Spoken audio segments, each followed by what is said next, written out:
I just wired $9 million in cash to buy my mother-in-law the estate of her dreams in Buckhead. 5 days later, I stood in our penthouse and asked my husband what time we were leaving for his stepsister's wedding rehearsal. He adjusted his custom tuxedo in the mirror, did not even look at me, and said, "My mother does not want you there because you are an embarrassment." I did not scream. I did not cry. I simply said understood. But less than 1 hour later, my husband found out exactly what happens when the embarrassment decides to take her $9 million back. Before I continue this story, let me know where you are watching from in the comments below. Hit like and subscribe if you have ever had to remind someone exactly who pays the bills. My name is Keisha, and at 35 years old, I run one of the most aggressive private equity firms in Atlanta. I grew up on the south side of Chicago, where I learned early on that respect is not given, it is leveraged.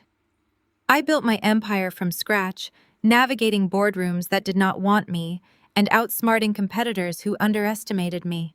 But the one place I thought I did not have to fight for my worth was in my own marriage.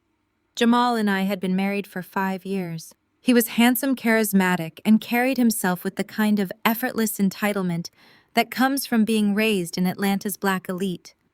His mother, Vivian, was the matriarch of a social circle that prided itself on legacy and pedigree.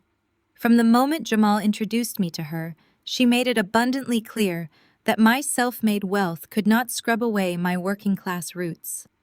To Vivian, I was loud, unrefined, and entirely too blunt. I was not a Southern belle, and I certainly did not fit the pristine image she wanted for her golden boy. Yet my money was always perfectly acceptable. It was a Friday evening, and the golden hour light was pouring through the floor-to-ceiling windows of our penthouse. The skyline of Atlanta stretched out below us, a city I practically owned a piece of. Jamal stood in front of the full-length mirror in our master bedroom, adjusting the cuffs of his Tom Ford tuxedo. The velvet lapels caught the light, and he looked every bit the successful executive he pretended to be. I say pretended because his title as senior account director was a position at a firm where I secretly held the majority shares. I had bought my husband his career just like I bought his clothes, his cars, and his lifestyle. I was sitting on the edge of the bed wearing a silk robe, waiting for him to tell me it was time to get dressed. Chloe, his white stepsister, was getting married this weekend. Vivian had married Chloe's father, a wealthy real estate developer, a decade ago, merging their families and their bank accounts. Chloe was Vivian's proxy, a spoiled socialite who loved to flaunt her colorblind upbringing while quietly exploiting my financial resources whenever she overdrawn her accounts. Tonight was the exclusive rehearsal dinner at a high-end country club, and I had a custom gown hanging in the closet ready to go. "What time is the car getting here?" I asked, checking my watch. "I need at least 40 minutes for hair and makeup." Jamal did not turn around. He focused intensely on tying his bow tie, his jaw set in a rigid line. "You are not going." I paused, my thumb hovering over the screen of my phone. "Excuse me." He finally met my eyes in the mirror, and his expression was completely devoid of warmth. "My mother does not want you there, Keisha. You are an embarrassment. She said you are too loud and your presence makes Chloe uncomfortable. This is her special weekend, and we want everything to be perfect. You need to sit this one out." The air in the room went perfectly still. I looked at the man I loved, the man whose entire existence was subsidized by my late nights and ruthless business acumen. He was standing in a penthouse I bought, wearing a tuxedo I paid for, preparing to go to a rehearsal dinner for a wedding I had heavily funded. And he was calling me an embarrassment. 5 days ago, Vivian had called me in tears. She had found the perfect retirement estate in Buckhead, a sprawling $9 million property with a guest house and private tennis courts. She told me it was the home she had always dreamed of, but her husband's assets were temporarily tied up in litigation. She begged me to help securing the property before another buyer snatched it away. Despite her years of subtle racism and classist insults, I authorized the wire transfer. I paid $9 million in cash to close the deal because I thought it would finally bridge the gap between us. I thought it would make me family. "You are telling me I am not invited to a wedding I helped pay for?" I asked, my voice dropping to a dangerous calm. Because your mother finds my existence embarrassing. Do not make this a bigger deal than it is. Jamal sighed, turning around to face me. You know how my mother is. She values decorum. You have a habit of taking over the room and being a bit much. Just stay here, order some food, and relax. I will be back late. He grabbed his keys off the dresser and walked toward the door without a second glance. He expected me to cry or throw something or beg him to defend me. He expected the emotional reaction of a broken woman. But I am not a broken woman. I am an auditor. Understood, I said. Jamal paused at the door, slightly confused by my lack of resistance. He nodded once, assuming he had won, and walked out. The heavy mahogany door clicked shut behind him. I did not shed a single tear. The romantic illusion of my marriage dissolved in an instant, leaving behind cold, hard clarity. They wanted the benefits of my bank account without the burden of my presence. They thought they could take my millions and lock me in the attic like a dirty secret. They had severely miscalculated. I stood up and walked straight to my home office. The room was bathed in the cool blue light of my monitors. I sat down in my leather executive chair and opened my encrypted laptop. My fingers flew across the keyboard, bringing up my private corporate holding accounts. The $9 million transaction for Vivian's Buckhead estate was sitting in the escrow portal. Because it was a massive cash transaction, it was subject to a mandatory 48-hour clearing window for federal compliance. The funds were sitting in the holding account waiting for the final deed transfer tomorrow morning. I clicked on the transaction. A prompt appeared asking for administrative action. I selected the option for immediate wire recall. The system asked for a justification code. I typed fraudulent inducement and hit enter. In a matter of seconds, the $9 million was ripped out of the escrow account and routed safely back into my corporate reserves. The purchase of Vivian's dream home was officially void. She was about to be a trespasser in a house she thought she owned. But I was not done. Jamal had mocked my working-class background, but he had no problem spending the allowance I provided. He operated using a series of bridging accounts linked to my primary wealth management portfolio. It was how he paid for his luxury car leases, his country club memberships, and his expensive dinners. I opened the administrative dashboard for his accounts. With 3 clicks, I froze every single one of them. I blocked his black cards, suspended his digital wallets, and revoked his access to the joint corporate funds. I leaned back in my chair, watching the confirmation screens light up one by one. The silence in the penthouse was no longer isolating, it was empowering. I had cut off the oxygen supply to their entire fake reality. I poured myself a glass of sparkling water and walked over to the floor-to-ceiling windows, looking out at the city below. The sun had completely set now, and the city lights glittered like scattered diamonds. They wanted to play high society games. They wanted to pretend they were untouchable elites while treating the source of their wealth like a stray dog. I was going to show them exactly what it looked like when the stray dog bites back.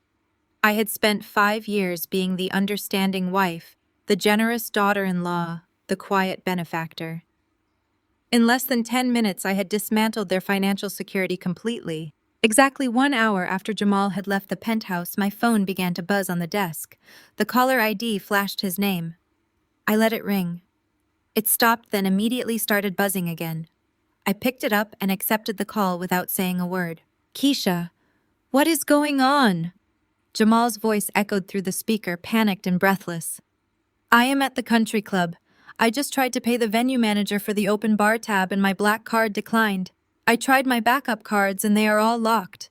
The manager is threatening to cut the power to the ballroom if the balance is not settled right now. Fix this. I listened to the background noise of the rehearsal dinner. I could hear the clinking of expensive crystal and the murmur of 80 high society guests, completely unaware that the man hosting them was currently experiencing a financial heart attack. I took a slow sip of my water.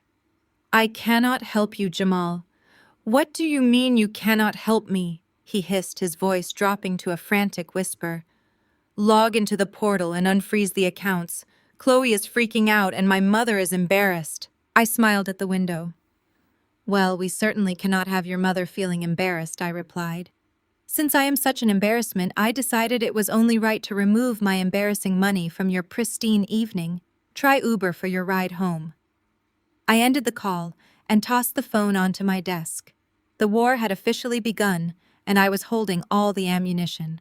The phone buzzed on my mahogany desk, vibrating against the smooth wood like a trapped hornet. The caller ID flashed Jamal's face. I watched the screen light up the darkened office, illuminating a framed photograph of us in Martha's vineyard. He was smiling in that picture, looking carefree and affluent, completely funded by my sweat and blood. 1 ring, 2 rings, 3. I reached out and tapped the red decline button. The silence that followed was the sweetest sound I had heard in 5 years of marriage. I knew exactly what was happening across town at the country club. I could picture the scene perfectly. 80 of Atlanta's most self-important socialites all staring as the waiter discreetly informed my husband that his limitless black card had bounced. I imagined his embarrassed chuckle, the frantic patting of his pockets for a backup card that was already locked, the creeping panic as the venue manager pulled him aside. For 30 minutes, I sat in the leather chair of my penthouse office, looking out at the city skyline. I did not feel angry anymore. I felt cold. I felt surgical. For years I had swallowed my pride to keep the peace. I had smiled through Vivian's backhanded compliments at high society charity galas. She loved to introduce me as her son's little urban success story, making sure everyone knew I came from the south side of Chicago. She paraded her generational wealth, ignoring the fact that her family's money dried up a decade ago. She worshipped Chloe, her white stepdaughter, because Chloe represented the pristine elite image Vivian desperately craved. Chloe played the role of the innocent colorblind socialite while constantly exploiting my financial resources to fund her influencer lifestyle. I paid the property taxes on Vivian's summer home. I covered Chloe's extravagant credit card bills. I had just wired $9 million in cash to buy Vivian a new estate so she could show off to her friends. And yet I was the embarrassment. I was too loud. I was unrefined. I needed to be hidden away from Chloe's perfect wedding. The heavy front door of the penthouse flew open with a violent crash. The sound echoed through the high ceilings of the foyer. Footsteps pounded against the Brazilian hardwood floors, heavy and furious. Jamal burst into my office. He looked nothing like the polished executive who had left an hour ago. His custom Tom Ford bow tie hung completely undone around his neck. His jacket was thrown open and he was sweating. His chest heaved and his eyes were wide with a mixture of humiliation and raw, unadulterated rage. "What did you do?" he yelled, slamming his hand against the doorframe. "I am standing at a private bar with the mayor's chief of staff, Preston's tech investors, and half the board of my mother's charity foundation, and my card declined. The backup declined. The corporate account declined. I had to beg Preston to cover the deposit just to keep the lights on in the ballroom. Unfreeze the accounts, Keisha. Right now." I did not raise my voice. I leaned back in my chair, folding my hands in my lap. "I am afraid I cannot do that, Jamal. You see, fraud alerts are very sensitive things, and I simply do not feel comfortable authorizing any expenses tonight." Jamal stepped fully into the room, his face twisted in disbelief. "Fraud? What are you talking about? Stop playing games. My mother is having a panic attack in the ladies' room because the catering director threatened to hold the entrees. Do you have any idea how embarrassing this is for our family? You are acting like a bitter, angry woman over a simple miscommunication about a wedding." "Your family," I repeated, letting the words hang in the heavy air between us. That is an interesting choice of words. Because for 5 years I have been treated like the hired help who somehow stumbled into the dining room. Let us talk about your family, Jamal. Let us talk about how your mother constantly reminds me that my working-class upbringing is a stain on her perfect Atlanta pedigree. I pay for her country club memberships. I fund the very lifestyle she uses to look down on me. I just bought her a $9 million mansion, but my presence at a wedding is a step too far. Jamal glared at me, his chest puffing out as he tried to regain his authority.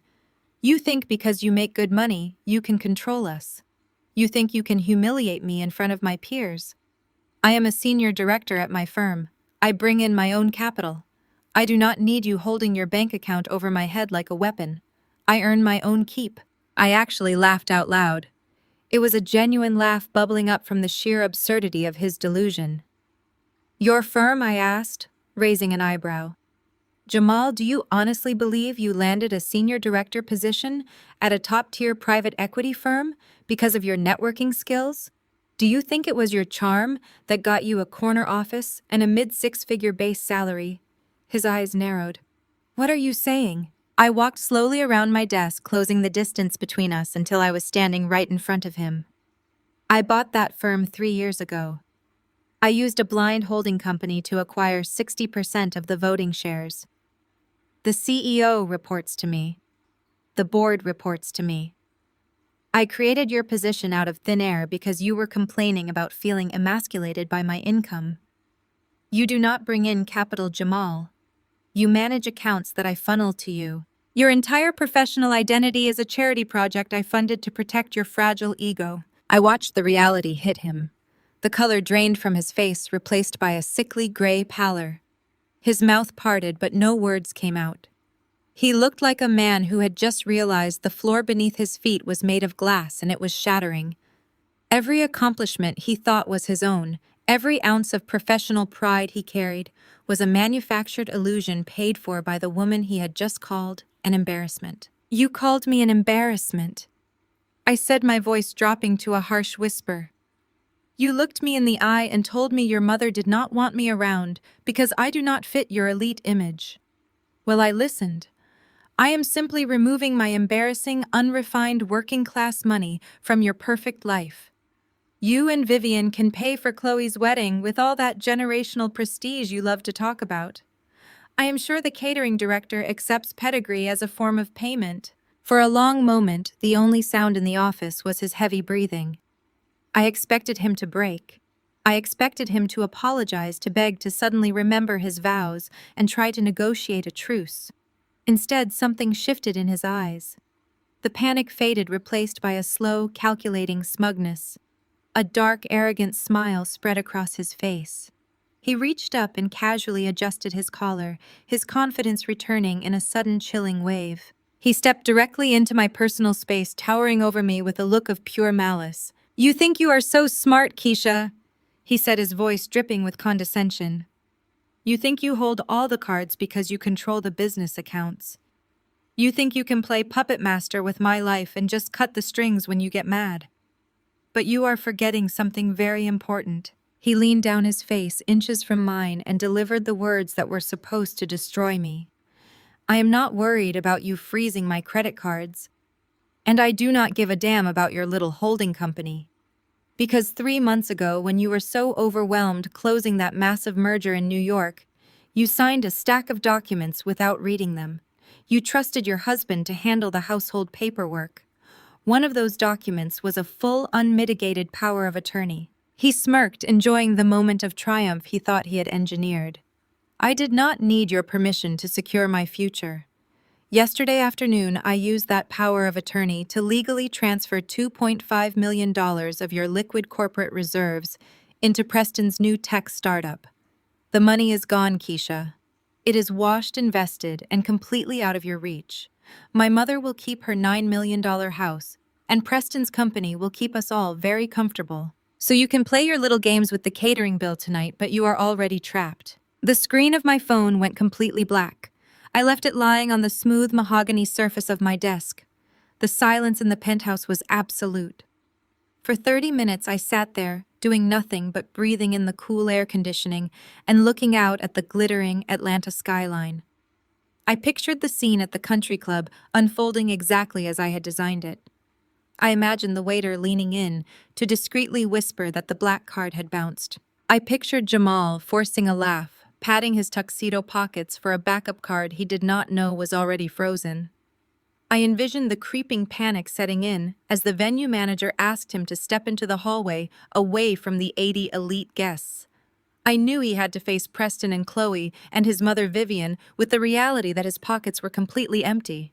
I did not feel an ounce of pity. I felt the kind of cold, precise focus that only comes when a woman finally decides to stop shrinking herself to keep a man comfortable. Exactly 32 minutes after I declined his call, the heavy double doors of our penthouse flew open with a violent crash. The impact echoed all the way down the long hallway. Heavy, furious footsteps pounded against the Brazilian hardwood floors. Jamal burst into my office looking absolutely unhinged. The polished executive who had left earlier was completely gone. His custom bow tie hung loose around his neck. His jacket was thrown open and a sheen of sweat coated his forehead. His eyes were wide with a mixture of profound humiliation and raw anger. He slammed his hand against the doorframe and demanded to know what I did. He yelled that he was standing at a private bar with the mayor's chief of staff tech investors and half the board of his mother's charity foundation when his card declined. He screamed that the backup declined and the corporate account declined. He told me he had to beg Preston to cover the deposit just to keep the lights on in the ballroom. He ordered me to unfreeze the accounts right now. I did not flinch. I leaned back in my leather chair and folded my hands in my lap. I told him I was afraid I could not do that. I explained that fraud alerts are very sensitive things, and I simply did not feel comfortable authorizing any expenses tonight. Jamal stepped fully into the room, his face twisted in disbelief. He asked what I was talking about and demanded I stop playing games. He told me his mother was having a panic attack in the ladies' room because the catering director threatened to hold the entrees. He asked if I had any idea how embarrassing this was for his family. He accused me of acting like a bitter, angry woman over a simple miscommunication about a wedding. Your family, I repeated, letting the words hang in the heavy air between us. That is an interesting choice of words. Because for 5 years, I have been treated like the hired help who somehow stumbled into the dining room. I decided it was time we talked about his family. I told him we needed to talk about how Vivian constantly reminds me that my working-class upbringing is a stain on her perfect pedigree. I reminded him that I pay for her country club memberships. I fund the very lifestyle she uses to look down on me. I just bought her a $9 million mansion. Yet my presence at a wedding was somehow a step too far. Jamal glared at me, puffing out his chest as he tried to regain his lost authority. He told me I thought I could control them just because I make good money. He accused me of trying to humiliate him in front of his peers. He puffed himself up and declared that he is a senior director at his firm. He claimed he brings in his own capital and does not need me holding my bank account over his head like a weapon. He stated very proudly that he earns his own keep. I actually laughed out loud. It was a genuine laugh bubbling up from the sheer absurdity of his delusion. I asked him what firm he was talking about. I asked him if he honestly believed he landed a senior director position at a top-tier private equity firm because of his networking skills. I asked if he thought it was his charm that got him a corner office and a mid-six-figure base salary. His eyes narrowed and he asked what I was saying. I walked slowly around my desk, closing the distance between us until I was standing right in front of him. I told him I bought that firm 3 years ago. I explained that I used a blind holding company to acquire 60% of the voting shares. I told him the chief executive officer reports to me and the board reports to me. I revealed that I created his position out of thin air because he was complaining about feeling emasculated by my income. I looked him dead in the eye and told him he does not bring in capital. He manages accounts that I funnel to him. I told him his entire professional identity is a charity project I funded to protect his fragile ego. I watched the reality hit him. The color completely drained from his face, replaced by a sickly gray pallor. His mouth parted, but no words came out. He looked like a man who had just realized the floor beneath his feet was made of glass, and it was shattering into a million pieces. Every accomplishment he thought was his own, every ounce of professional pride he carried was a manufactured illusion paid for by the woman he had just called an embarrassment. I dropped my voice to a harsh whisper and reminded him that he called me an embarrassment. I reminded him that he looked me in the eye and told me his mother did not want me around because I do not fit their elite image. I told him I listened to him. I was simply removing my embarrassing, unrefined working-class money from his perfect life.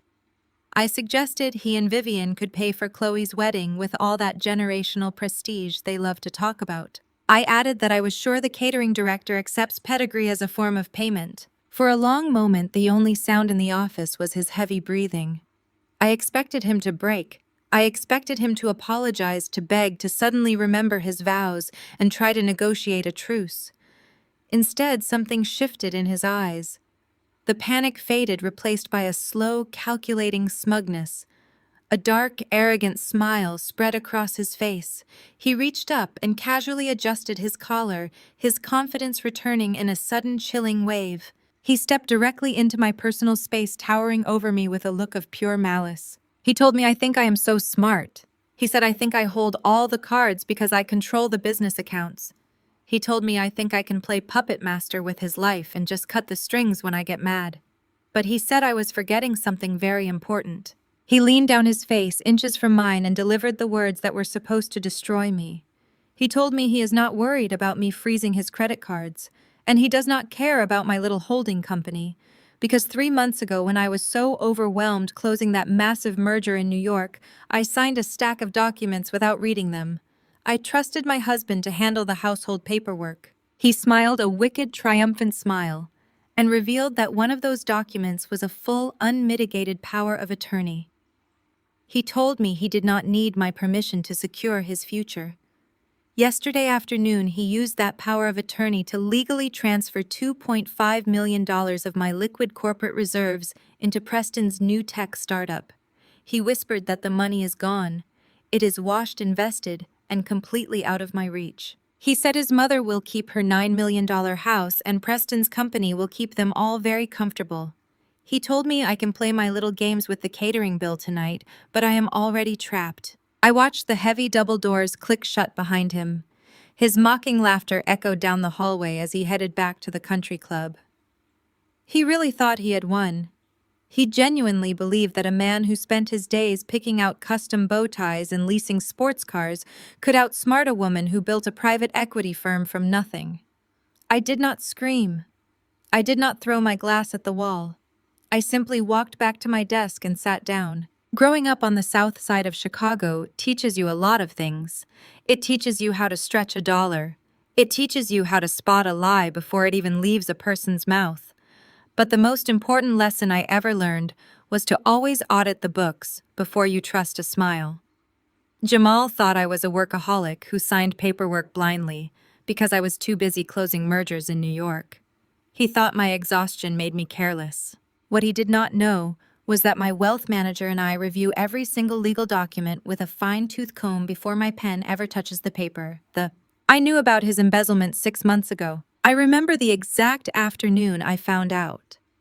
I was reviewing our quarterly corporate reserves when I noticed a series of bizarre microtransactions. They were small enough to fly under the radar of standard accounting software, but I am not standard. I built my career finding hidden liabilities in companies I wanted to acquire. I traced the routing numbers and found a digital trail leading straight to Preston. Chloe's fiancé was running a struggling tech startup that was bleeding cash. Jamal was quietly siphoning my money to prop up the startup, ensuring that his mother Vivian and his stepsister Chloe could maintain their flawless elite image without having to actually work for it. My first instinct back then had been to confront him. I wanted to tear him apart in our living room and demand a divorce. But I am an auditor. I do not just cut off the weed at the surface, I rip it out by the root. If I confronted him, then he would have claimed it was a misunderstanding. He would have played the victim, and Vivian would have rallied her high society friends to paint me as the villain. I needed undeniable federal proof. I needed a paper trail so solid that not even the best lawyers in Atlanta could save him. So I let him steal from me. I went to a trusted contact I have in the cybercrime division. We set up a trap. The $2.5 million Jamal thought he just stole was not pulled from my operating budget.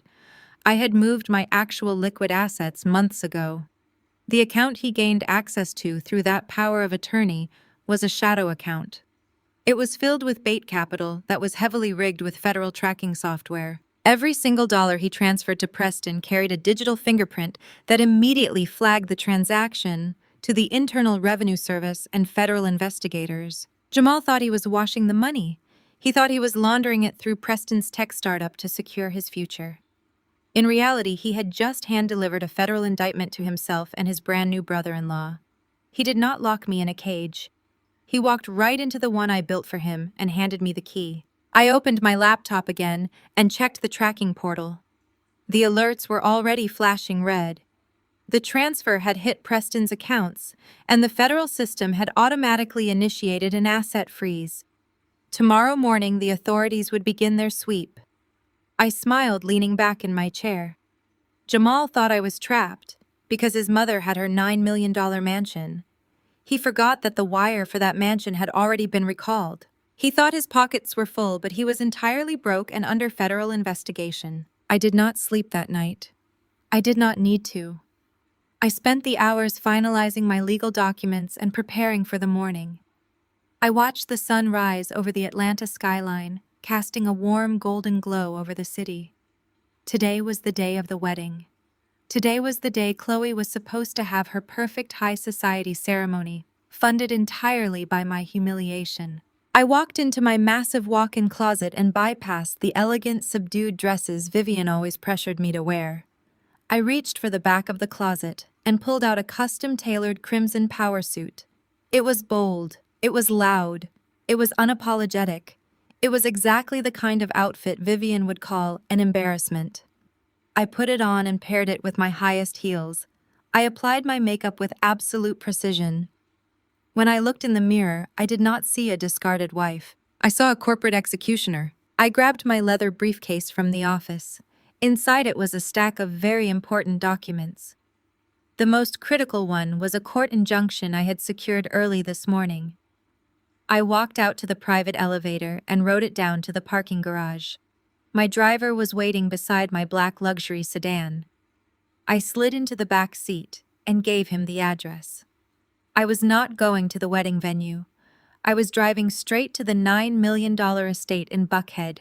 Vivian was hosting her exclusive bridal brunch there this morning. She had invited all her elite church friends and the top tier of Atlanta's social scene. They were probably sipping mimosas right now, completely unaware that the ground beneath them was about to give way. I looked out the tinted window as we navigated through the morning traffic. The sky was clear and bright. It was a beautiful day for a reckoning. As we approached the affluent Buckhead neighborhood, the sprawling mansions grew larger and more ostentatious. The estate Vivian had picked out sat behind massive wrought iron gates. I could see the caterers setting up tables on the manicured front lawn. Private security guards stood at the entrance checking names on a clipboard. They were there to keep unwanted people out. People like me. My driver pulled up to the gates. The head security guard, a large man with a stern expression, approached the window. He asked for my name, holding up his clipboard. I did not give him my name. I rolled down the window and handed him a thick folder containing the emergency court order. I watched his eyes scan the legal jargon. I watched the confusion settle over his face as he realized what he was looking at. I did not yell. I did not argue. I calmly informed him that the wire transfer for this property had been recalled. The deed transfer was voided. I explained that the property was purchased by a blind holding company that I completely control. I told him he was standing on my property and the woman hosting the brunch inside was legally trespassing. I suggested he open the gates before I had him removed along with her. The guard swallowed hard. He looked at the paperwork again and then signaled to his partner to open the heavy iron gates. They swung open slowly, groaning under their own weight. My driver slowly navigated the sedan up the long, winding driveway. I could hear the faint sound of a string quartet playing classical music as we approached the grand entrance. I stepped out of the car. The morning air was crisp. I smoothed the lapels of my crimson suit and gripped my briefcase tightly. The grand oak doors of the mansion stood open, welcoming the elite guests inside. I walked up the marble steps, the sharp click of my heels announcing my arrival.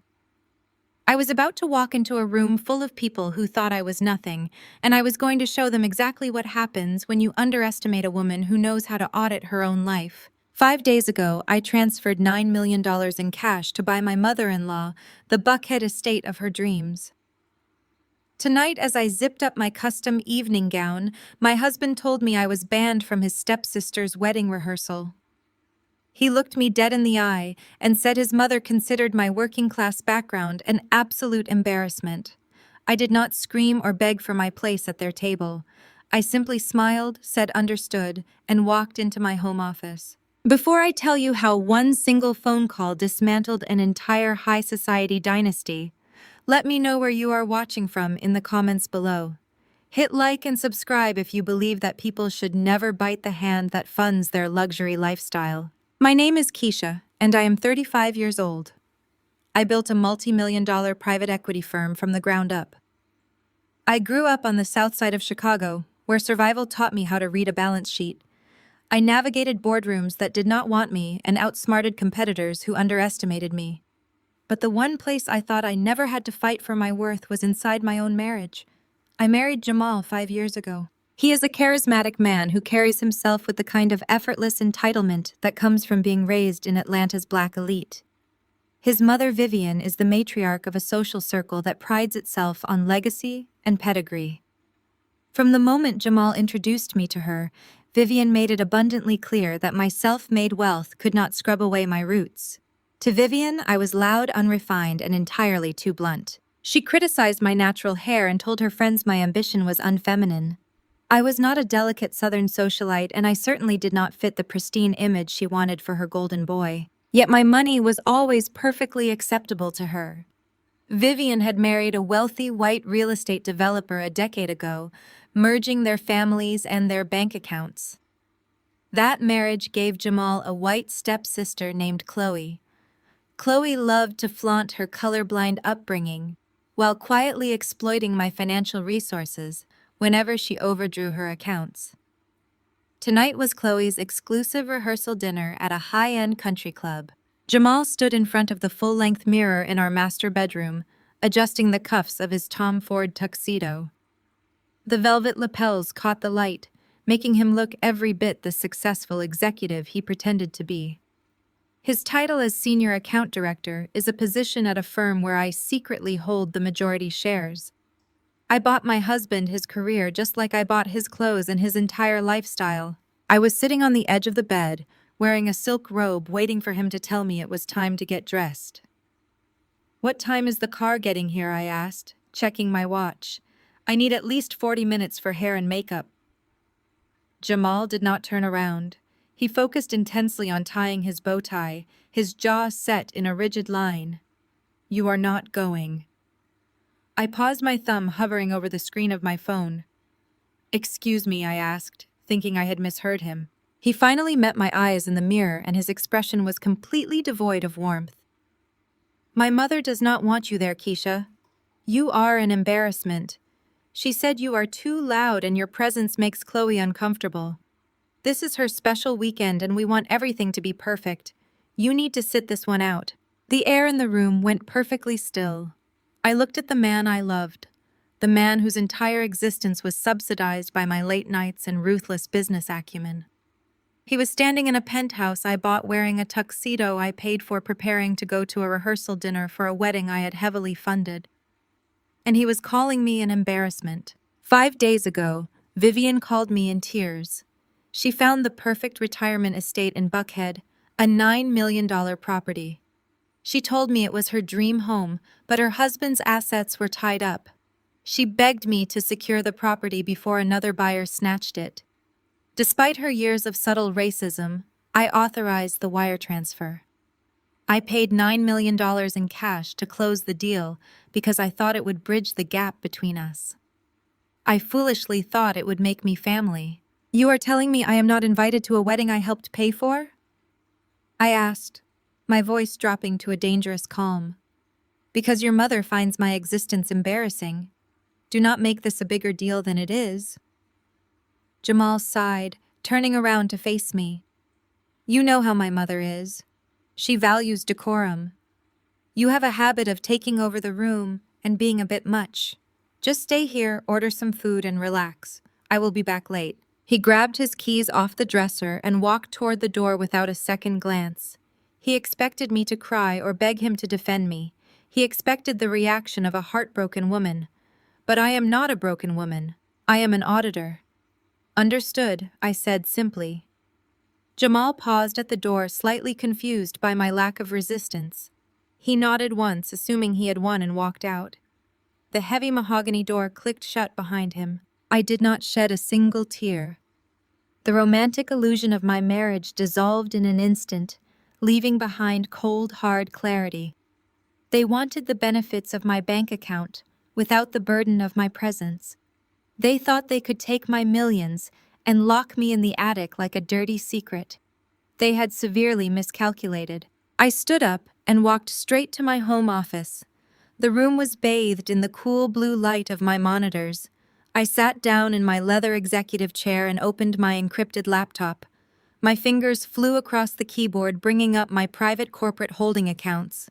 The $9 million transaction for Vivian's estate sat in the escrow portal, subject to a mandatory 48-hour clearing window. The funds were sitting in the holding account waiting for the final deed transfer tomorrow morning. I clicked on the transaction. A prompt appeared asking for administrative action. I selected the option for immediate wire recall. The system asked for a justification code. I typed fraudulent inducement and hit enter. In a matter of seconds, the $9 million was ripped out of the escrow account and routed safely back into my corporate reserves. The purchase of Vivian's dream home was officially void. She was about to be a trespasser in a house she thought she owned. But I was not done yet. Jamal had mocked my working-class background, but he had no problem spending the allowance I provided. He operated using a series of bridging accounts linked to my primary wealth management portfolio. It was how he paid for his luxury car leases, his country club memberships, and his expensive dinners. I opened the administrative dashboard for his accounts. With 3 rapid clicks, I froze them all. I blocked his black card, suspended his digital wallets, and revoked his access to the joint funds. I leaned back in my chair, watching the confirmation screens light up one by one. The silence in the penthouse was no longer isolating, it was empowering. I had cut off the oxygen supply to their entire fake reality. I poured myself a glass of sparkling water and walked over to the floor-to-ceiling windows, looking out at the city below. The sun had completely set now, and the city lights glittered like scattered diamonds. They wanted to pretend they were untouchable elites while treating the source of their wealth like a stray dog. I was going to show them exactly what it looks like when the stray dog bites back. In less than 10 minutes, I had dismantled their financial security completely. Exactly 1 hour after Jamal had left the penthouse, my phone began to buzz on the desk. The caller ID flashed his name. I let it ring. It stopped, then immediately started buzzing again. I knew exactly what was happening across town. He was standing at a private bar, surrounded by the mayor's staff and elite board members. He was trying to pay the open bar tab or the massive catering deposit to keep the rehearsal dinner afloat. And the venue manager was staring at him, holding a piece of plastic that was now completely worthless. The machine had blinked declined. Then the backup blinked declined. I picked up the phone, watching his face flash on the screen as panic set in for a man who had just thrown away everything. The drive-through Buckhead was a masterclass in the illusion of generational wealth and unearned prestige. Ancient oak trees dripping with Spanish moss lined the impeccably paved streets, forming a lush green canopy that blocked out the glaring morning sun. The estates here were not just houses, they were towering fortresses of status built to separate the elite from everyone else. I looked out the tinted window of my luxury sedan as we navigated the winding roads. Vivian had chosen this specific neighborhood for a reason. She wanted an address that commanded immediate respect from her peers. She wanted to invite her high society friends over for tea and watch them marvel at a $9 million monument to her supposed superiority. She wanted to play the role of the grand Southern matriarch, dispensing wisdom and condescension in equal measure to anyone she deemed beneath her. She just did not want to use her own money to do it. My driver slowed the vehicle as we approached the massive wrought iron gates of the estate. The property was truly breathtaking, a sprawling limestone mansion sitting on 4 acres of meticulously manicured land. It featured a cascading fountain in the front courtyard and sweeping architectural lines that screamed old money. I could see the bustling activity from the street. A fleet of valets in crisp white shirts and black vests darted back and forth across the circular driveway, parking luxury vehicles for the arriving guests. Caterers in matching aprons carried silver trays of artisanal pastries and crystal champagne flutes toward the sweeping backyard terrace. The elite bridal brunch was in full swing. I could imagine the scene inside perfectly. Chloe would be wearing some ridiculously expensive silk bridal robe holding court among her bridesmaids, while Vivian floated through the room accepting fawning compliments on her magnificent new home. They were drinking expensive champagne and celebrating a victory they had not earned. They were dancing on a hardwood floor I paid for, laughing in a dining room funded by the long hours I spent analyzing market trends and acquiring distressed companies. They felt untouchable. My sedan rolled up to the security checkpoint. Vivian had spared no expense hiring a private security firm to ensure absolute exclusivity for Chloe's bridal brunch. She wanted to keep out the unwanted elements. She wanted to keep out people like me. A tall, broad-shouldered security guard in a tailored black suit stepped directly in front of my car. He held up a heavy hand, signaling my driver to a complete stop. He carried a thick leather clipboard embossed with the wedding planner's custom logo. He looked like a man who took immense pride in standing between the wealthy and the working class. My driver lowered my tinted window just enough for me to speak. The guard leaned down, peering into the back seat with a look of practiced authority. His expression was stern and unyielding, trained to deal with overly aggressive paparazzi or uninvited guests trying to crash an exclusive event. He asked for my name, stating in a flat, robotic tone that this was a private invite. Only bridal event and access to the grounds was strictly restricted to the approved guest list. I looked at the clipboard resting against his thick forearm. I knew my name was nowhere on that pristine white paper. Jamal and Vivian had made absolutely sure I was erased from their entire weekend itinerary. They had carefully curated this morning to celebrate Chloe and Preston, without the embarrassing shadow of a working-class black woman from the south side of Chicago ruining their aesthetic. I did not raise my voice. I did not show an ounce of frustration or anger. I simply looked the guard directly in the eye and held his gaze with the unwavering confidence of a woman who owns the very ground he is standing on. I told him I was not on the guest list because I was not a guest. I told him I was the owner of this property. The guard chuckled a low, dismissive sound that rumbled deep in his chest. He shook his head and shifted his weight, tapping his pen against the clipboard. He looked at my crimson suit and then back at my face with a patronizing smirk. He told me that Vivian was the registered homeowner and she had given explicit orders to turn away any unverified vehicles. He took a deliberate step back and motioned for my driver to reverse out of the driveway. He warned me that if I did not comply immediately, he would be forced to call local law enforcement and have me arrested for criminal trespassing. He told me he did not want to ruin the ladies' morning with an ugly police presence, but he would do his job if I forced his hand. I did not blink. I reached into my leather briefcase resting on the plush seat beside me. I pulled out a thick manila folder containing the emergency court injunction I had secured from a federal judge just 3 hours ago. I slid the folder through the narrow opening of the window and held it out to him. I politely suggested he read the very first page before making a call to the police that would undoubtedly cost him his career in private security. The guard hesitated, but his training kicked in, and he took the folder from my hand. I watched his eyes scan the dense legal text. I watched his brow furrow as he read the official court seal stamped at the top of the page. I calmly narrated exactly what he was reading, ensuring he understood the absolute gravity of the paperwork in his hands.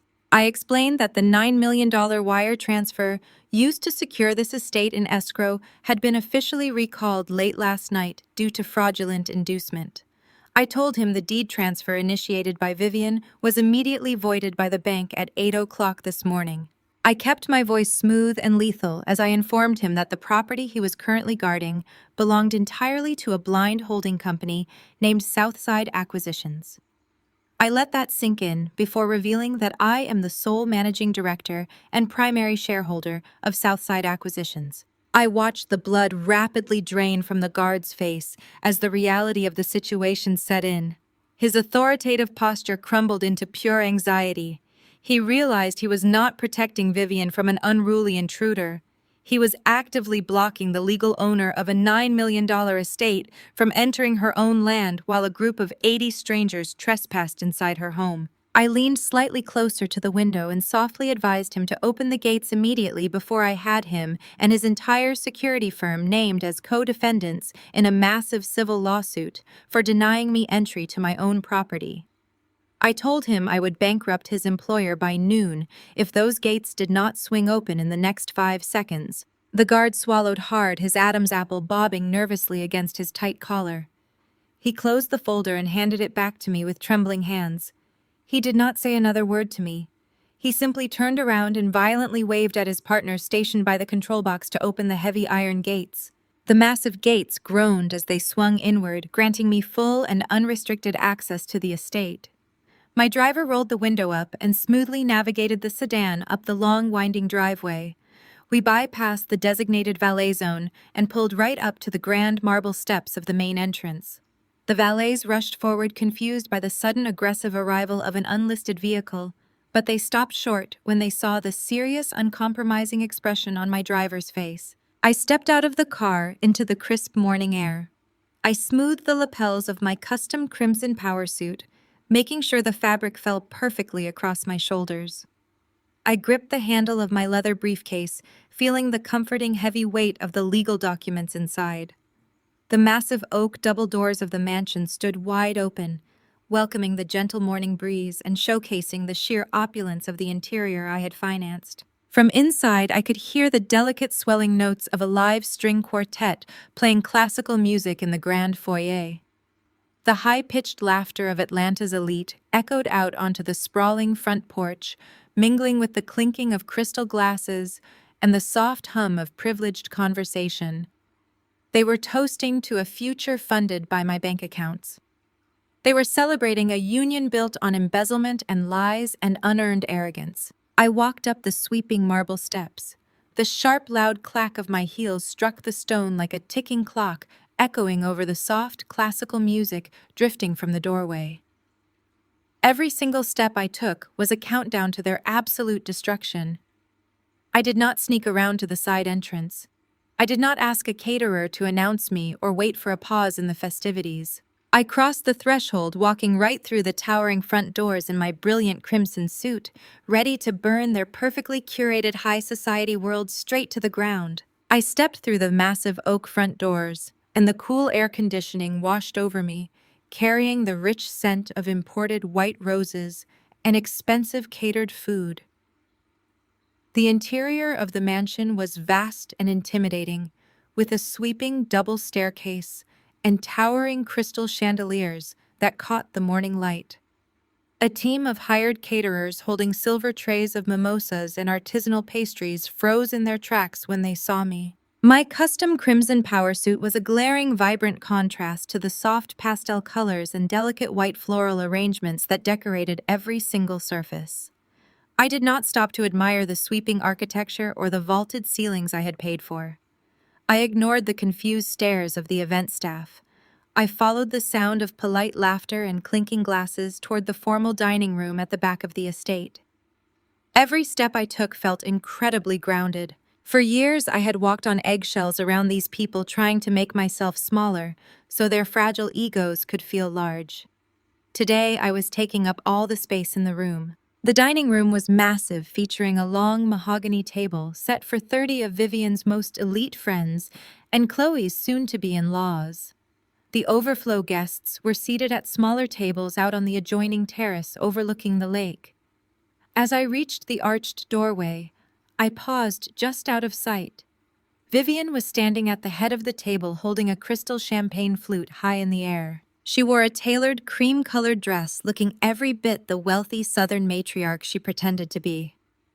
Chloe sat to her right, draped in a luxurious white silk bridal robe glowing under the attention.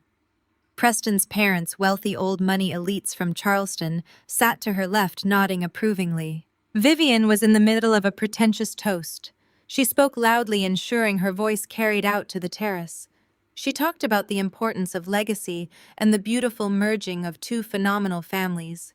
She gestured grandly around the room and welcomed everyone to her beautiful new home.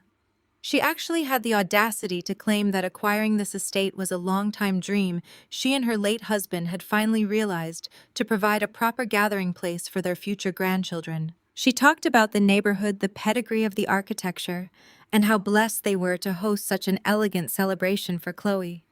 She did not mention my name once. She did not mention the $9 million in cash that made her arrogant speech possible. She was basking in stolen glory, completely intoxicated by her own fabricated reality. She went on to praise Chloe, calling her the purest, beautiful soul who deserved a home base worthy of her bright future. She smiled at Preston's family, promising them that the upcoming wedding would be the social event of the decade. She painted a picture of seamless wealth and unbothered luxury. She spoke with the cadence of a woman who had never worked a 12-hour day in her life. She was spending my money to elevate her status while simultaneously orchestrating my exclusion from the very family I was keeping afloat. I listened to the clinking of glasses and the polite applause of her sycophants. It was a masterclass in delusion, and I was about to be the harsh dose of reality. I did not wait for her to finish. I stepped out from the shadows of the doorway and walked directly into the dining room. The sharp clack of my heels on the hardwood floor was like a gunshot cutting through her speech. The string quartet out on the terrace faltered, playing a few discordant notes before the cellist hastily lowered his bow. The music died, leaving a heavy, suffocating silence in its wake. Heads began to turn one by one. The elite guests, dressed in their muted wedding pastels, stared at me in shock. I was a blazing splash of crimson moving with absolute purpose through a sea of beige cream and soft lavender. I did not shrink under their judgmental stares. I did not apologize for interrupting. I walked with the posture of a chief executive officer about to terminate an entire department. Vivian stopped mid-sentence. Her champagne flute hovered in the air, trembling slightly.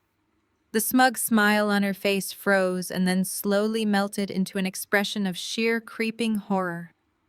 She recognized the look in my eyes. She saw the heavy leather briefcase in my hand. She knew I was not there to quietly apologize for my uninvited presence. She knew I was not there to beg for a seat at her table. Chloe turned in her chair, her perfectly styled hair cascading over the white silk bridal robe. She looked at me with immediate naked disgust. Her nose wrinkled as she wondered why her stepbrother's working-class wife was crashing her exclusive, carefully gated event. Preston's parents looked confused, leaning in to murmur to each other as the tension in the room thickened into something heavy and electric. I walked the entire length of the mahogany table. I did not look at the guests. I kept my eyes locked entirely on Vivian. She lowered her glass, her hand shaking so badly that champagne spilled over the rim. She tried to maintain her matriarchal composure, opening her mouth to quietly order me to leave, but I did not give her the chance to speak. I stopped right next to her chair at the head of the table. I reached into my leather briefcase and pulled out the emergency court injunction. I did not hand it to her privately. I slammed the thick stack of legal documents directly onto her pristine imported china plate.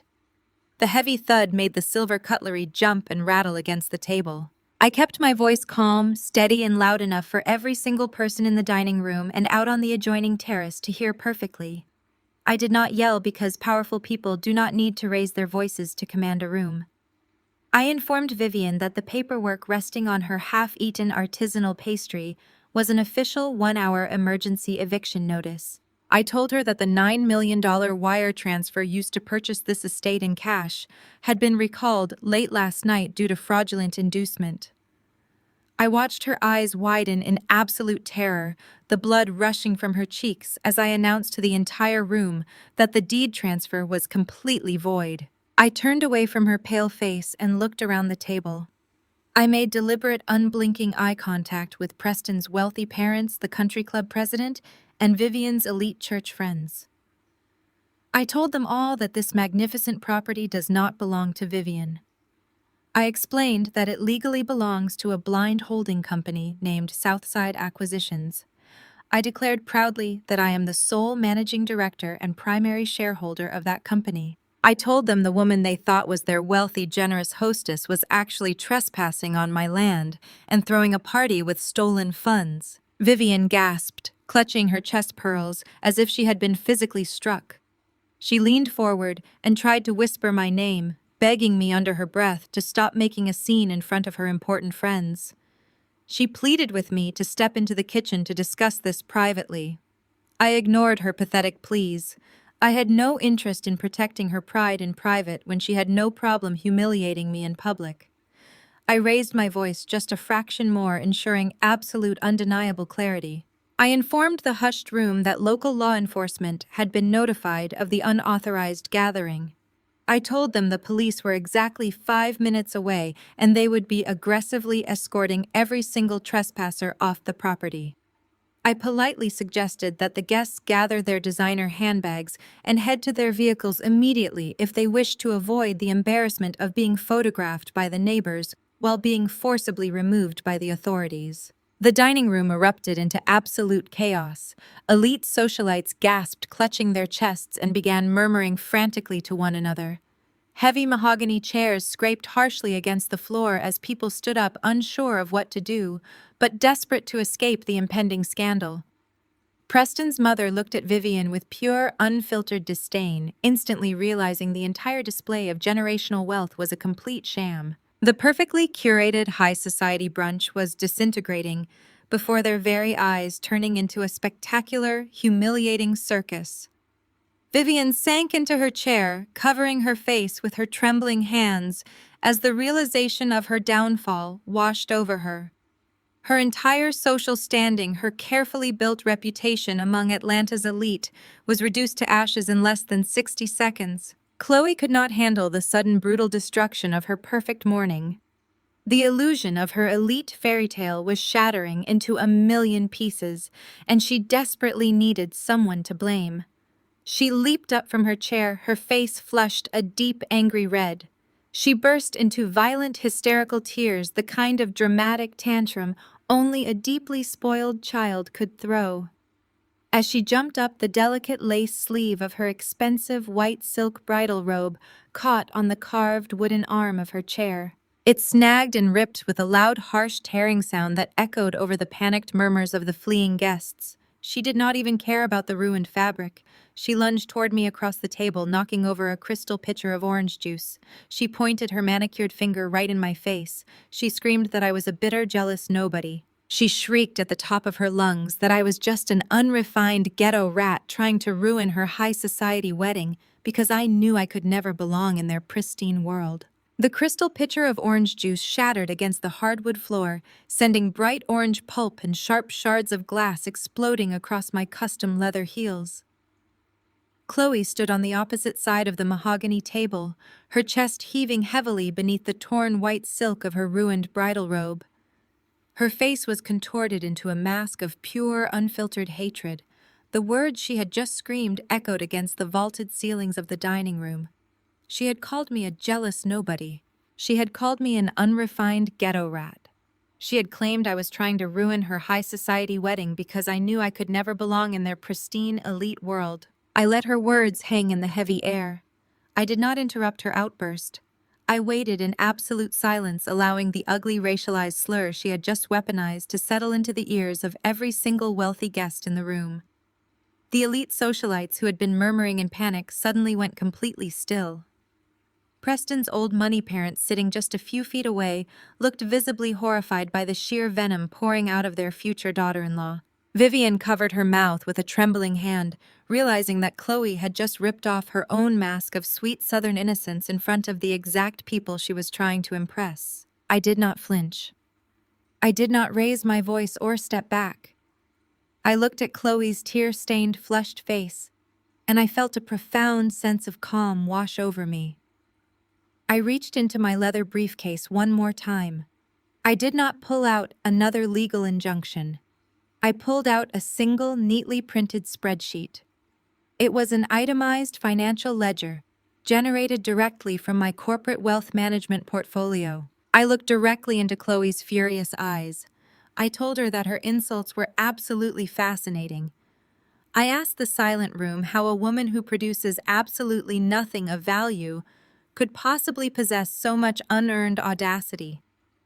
I told Chloe that since she wanted to talk about who belonged in this pristine high society world, it was only fair that we discussed exactly who was funding her admission ticket. I held up the piece of paper. I kept my voice measured and lethal, speaking with the cold, detached precision of an auditor exposing a fraudulent company.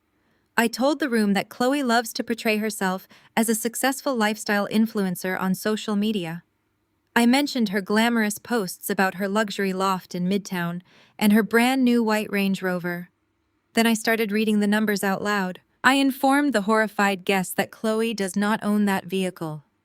I told them the lease for that Range Rover is registered to a secondary corporate account that I personally guarantee. I read off the monthly rent for her pristine Midtown loft, confirming that the payments are automatically deducted from a trust that I fully subsidize. I detailed the exact dollar amount of the credit card debt I had quietly paid off for her last quarter, just so she could continue buying designer handbags and pretending she was a self-made socialite. Chloe tried to speak, her mouth opening and closing like a fish, suffocating on dry land, but no words came out. I did not give her a second to recover. I turned my attention to the lavish spread of food resting on the mahogany table. I pointed to the artisanal pastries, the imported French champagne, and the towering arrangements of imported white roses. I looked directly at Preston's wealthy parents. I told them that Vivian did not pay for a single petal of those flowers. I informed them that the $40,000 catering invoice for this very brunch had been billed directly to my private equity firm late last week. I looked back at Chloe. I told her that every single piece of her pristine elite existence was subsidized by the very working-class black woman she had just insulted. I told her she was not a high society heiress. She was a financial parasite, living off the scraps of my exhausting 70-hour work weeks. I told her that without my bank account she would be taking the bus to a minimum wage job and shopping at discount stores. I declared that the only reason she was standing in a $9 million mansion today was because I had generously allowed her to play pretend in a dollhouse that I purchased. The absolute destruction of her fabricated reality hit the room like a physical shockwave. Preston's mother looked at Chloe with profound disgust, slowly sliding her chair slightly away from the table. The illusion of Chloe being a wealthy, independent catch for their tech genius son was entirely obliterated. Vivian let out a soft, pathetic sob, sinking lower into her seat, as the magnitude of their collective humiliation cemented itself into the minds of everyone present. They were frauds. They were nothing more than well-dressed actors performing on a stage that I owned. Chloe was hyperventilating. Her chest rose and fell in rapid, jagged gasps as her entire social identity burned to the ground in front of her future in-laws. She wiped the angry tears from her face, smearing her expensive makeup across her cheeks. The embarrassment was too much for her fragile ego to process, so she instantly shifted from humiliation to vicious, desperate retaliation. She reached down and grabbed her phone off the mahogany table, holding it like a weapon. Her hands were shaking violently, but her eyes burned with a stubborn, arrogant delusion. She pointed the phone at me and sneered. She told me I was nothing but a bitter, vindictive corporate vulture. She screamed that she did not care about my spreadsheets or my holding company because she did not need my money anymore. She proudly declared that she was marrying Preston tomorrow and her future husband was a brilliant tech genius. She puffed out her chest, desperately trying to reclaim the upper hand. She bragged to the silent room that Preston had just secured a massive multi-million-dollar influx of capital for his new technology startup. She told me his company was poised to go public, and he was about to be wealthier than I could ever dream of being. She jabbed her manicured finger in my direction and threatened me with absolute confidence. She said Preston had the best corporate lawyers in Atlanta on retainer. She swore she was going to have his legal team drag me into civil court and sue me into oblivion for trespassing, harassment, and emotional distress. She told me I was going to pay for ruining her bridal brunch. I looked at the phone, trembling in her hand. I thought about the $2.5 million Jamal had illegally transferred into Preston's startup accounts yesterday afternoon. I thought about the federal tracking software embedded in that bait capital. I thought about the cybercrime division sweeping through Preston's corporate offices at this very moment, executing a federal asset freeze on his entire operation. Chloe genuinely believed her fiancé was her wealthy white knight coming to save her from financial ruin. She had absolutely no idea that her pristine tech genius was currently drowning in a massive federal money laundering investigation that I had orchestrated. I did not flinch at her threats. I did not back down. I felt a slow, cold smile spread across my face. It was a genuine smile born from the absolute certainty of my own strategic dominance. I took a deliberate step toward her, closing the distance until I was standing right at the edge of the spilled orange juice.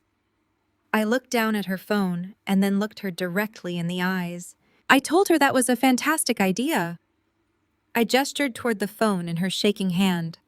I kept my voice incredibly soft and dangerously polite. I told her to call him.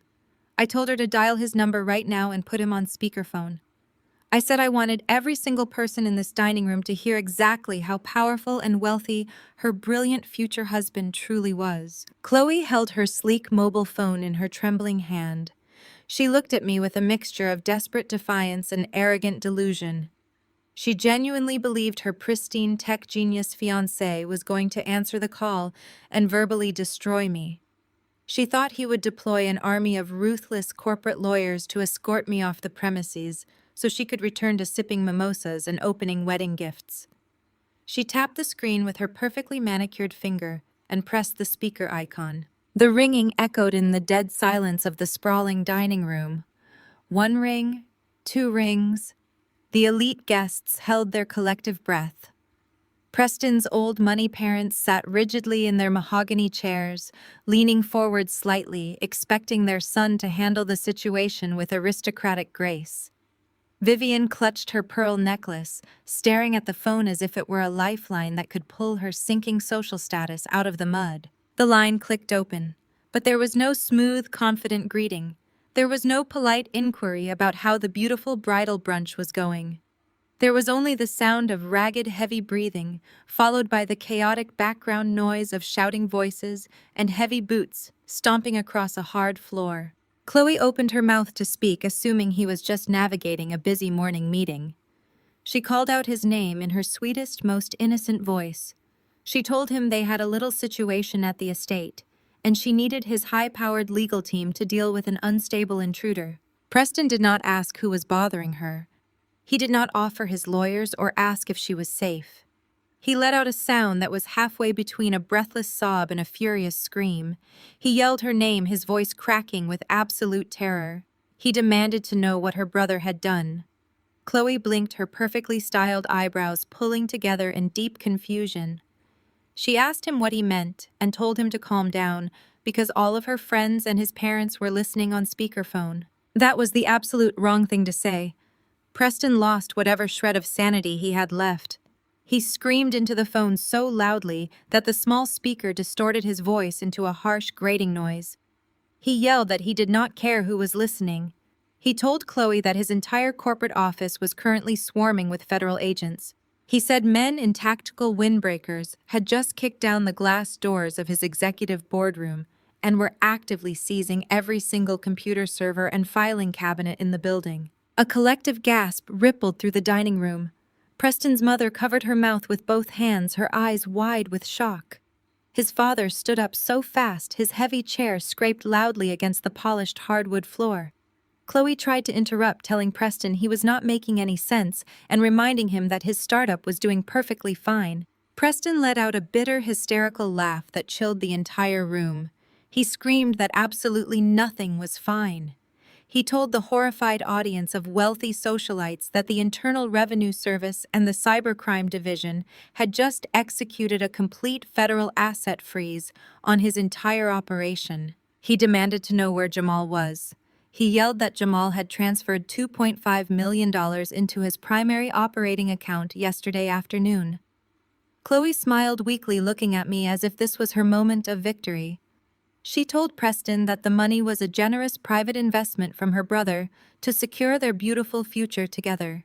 But Preston shattered that delusion instantly. He screamed that the money was not an investment. He told her the transfer had immediately flagged a massive federal money laundering alert. He said the capital was marked with government tracking software, and by accepting it, his entire company was now implicated in a multi-state wire fraud investigation. Chloe stood frozen. The color drained from her face, leaving her looking like a hollow porcelain doll. Her chest heaved, but she could not seem to draw a full breath into her lungs. Preston was hyperventilating now, his breaths coming in short, panicked wheezes. He told Chloe that his business accounts were entirely locked down. His independent investors were pulling their funding. His personal assets were being seized by the authorities. He screamed that he was looking at a federal indictment and decades in prison, all because her arrogant idiot brother decided to funnel stolen corporate funds into his legitimate business. He cursed her name. He cursed her entire family. He told her the wedding was completely off and that he was going to spend every last dime he had left making sure Jamal took the absolute maximum fall for this catastrophe. Then the line went dead. The silence that rushed back into the dining room was deafening. The phone slipped from Chloe's trembling fingers. It hit the hardwood floor with a sharp crack, bouncing once before coming to a rest right next to the puddle of spilled orange juice and shattered crystal. Chloe stared down at the blank screen, her eyes wide and unblinking. The fairy tale was over. The wealthy tech genius husband was facing federal prison. The unlimited bank accounts she had bragged about were frozen by the government. The elite, untouchable status she had just weaponized against me was entirely dissolved into thin air. Preston's parents did not wait for an explanation from Vivian. They did not pause to offer their sympathies to the weeping bride. His father grabbed his mother by the arm, and they practically sprinted out of the dining room, abandoning Vivian and Chloe without a single word of goodbye. They were desperate to call their own defense attorneys and distance their old money legacy from this absolute train wreck. The rest of the elite guests immediately followed suit. The realization that they were sitting in an illegally purchased home surrounded by a family currently under active federal investigation for money laundering was simply too much for their fragile reputations to handle. They scrambled for the arched doorways, leaving their expensive designer bags and half-empty champagne glasses behind. They pushed past one another, desperate to escape the blast radius of Vivian's collapsing empire. Vivian remained frozen in her chair at the head of the long mahogany table. She looked completely broken. The grand southern matriarch who had spent 5 years treating me like a peasant was now sitting in a house she did not own, watching her stepdaughter's life implode, all because her golden boy son was a common thief. The lavish bridal brunch she had orchestrated to elevate her social standing had turned into the exact event that would permanently ruin her name in Atlanta. I did not say a word. I did not need to rub it in or gloat. The profound silence of the rapidly emptying mansion was doing all the heavy lifting for me. I simply stood there in my vibrant crimson suit, watching the devastating consequences of their actions wash over them like a cold tidal wave. The room was almost completely empty now. Only Vivian, Chloe, and a few paralyzed event staff remained hovering nervously near the kitchen doors.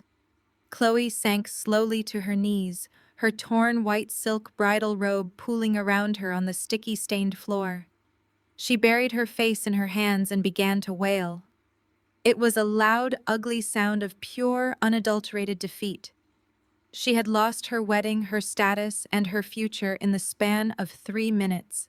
But before anyone could even begin to process the absolute devastation of Preston's tech startup sinking into federal custody, the heavy oak front doors of the mansion slammed open with a violent, echoing crash. The impact reverberated down the long hallway and straight into the dining room. Heavy, confident footsteps marched across the marble foyer, moving with arrogant purpose. Jamal had arrived. Jamal strode into this grand dining room with the unearned swagger of a man who believed he had just checkmated the devil. He was flanked by 2 aggressive-looking men in sharp, tailored suits who carried thick leather briefcases and wore the predatory smiles of high-powered divorce attorneys. These were the legal sharks Jamal had undoubtedly promised a massive payout using my stolen assets. Jamal walked with a heavy, confident stride, completely blind to the absolute devastation already occupying the room. He did not immediately register that the catered brunch had been abandoned by the elite guests. He did not notice that Chloe was collapsed on the hardwood floor, weeping uncontrollably into the torn silk of her ruined bridal robe. He did not see that his mother Vivian looked like a hollow ghost clutching her pearl necklace in the corner of the room. He did not even notice the few straggling elite church friends who had frozen near the grand foyer, completely paralyzed by the unfolding drama. Jamal only saw me standing calmly at the head of the mahogany table in my vibrant crimson power suit. He assumed the sheer shock on his mother's face was simply because I had aggressively crashed her exclusive morning event. He walked right up to the long table and slammed a thick, heavy stack of legal documents onto the polished wood. The loud thud echoed in the silent dining room, landing right next to the puddle of spilled orange juice and shattered crystal glass. He casually adjusted his loosened bow tie, rolled his shoulders back, and looked down at me with absolute condescension. He told me the game was officially over.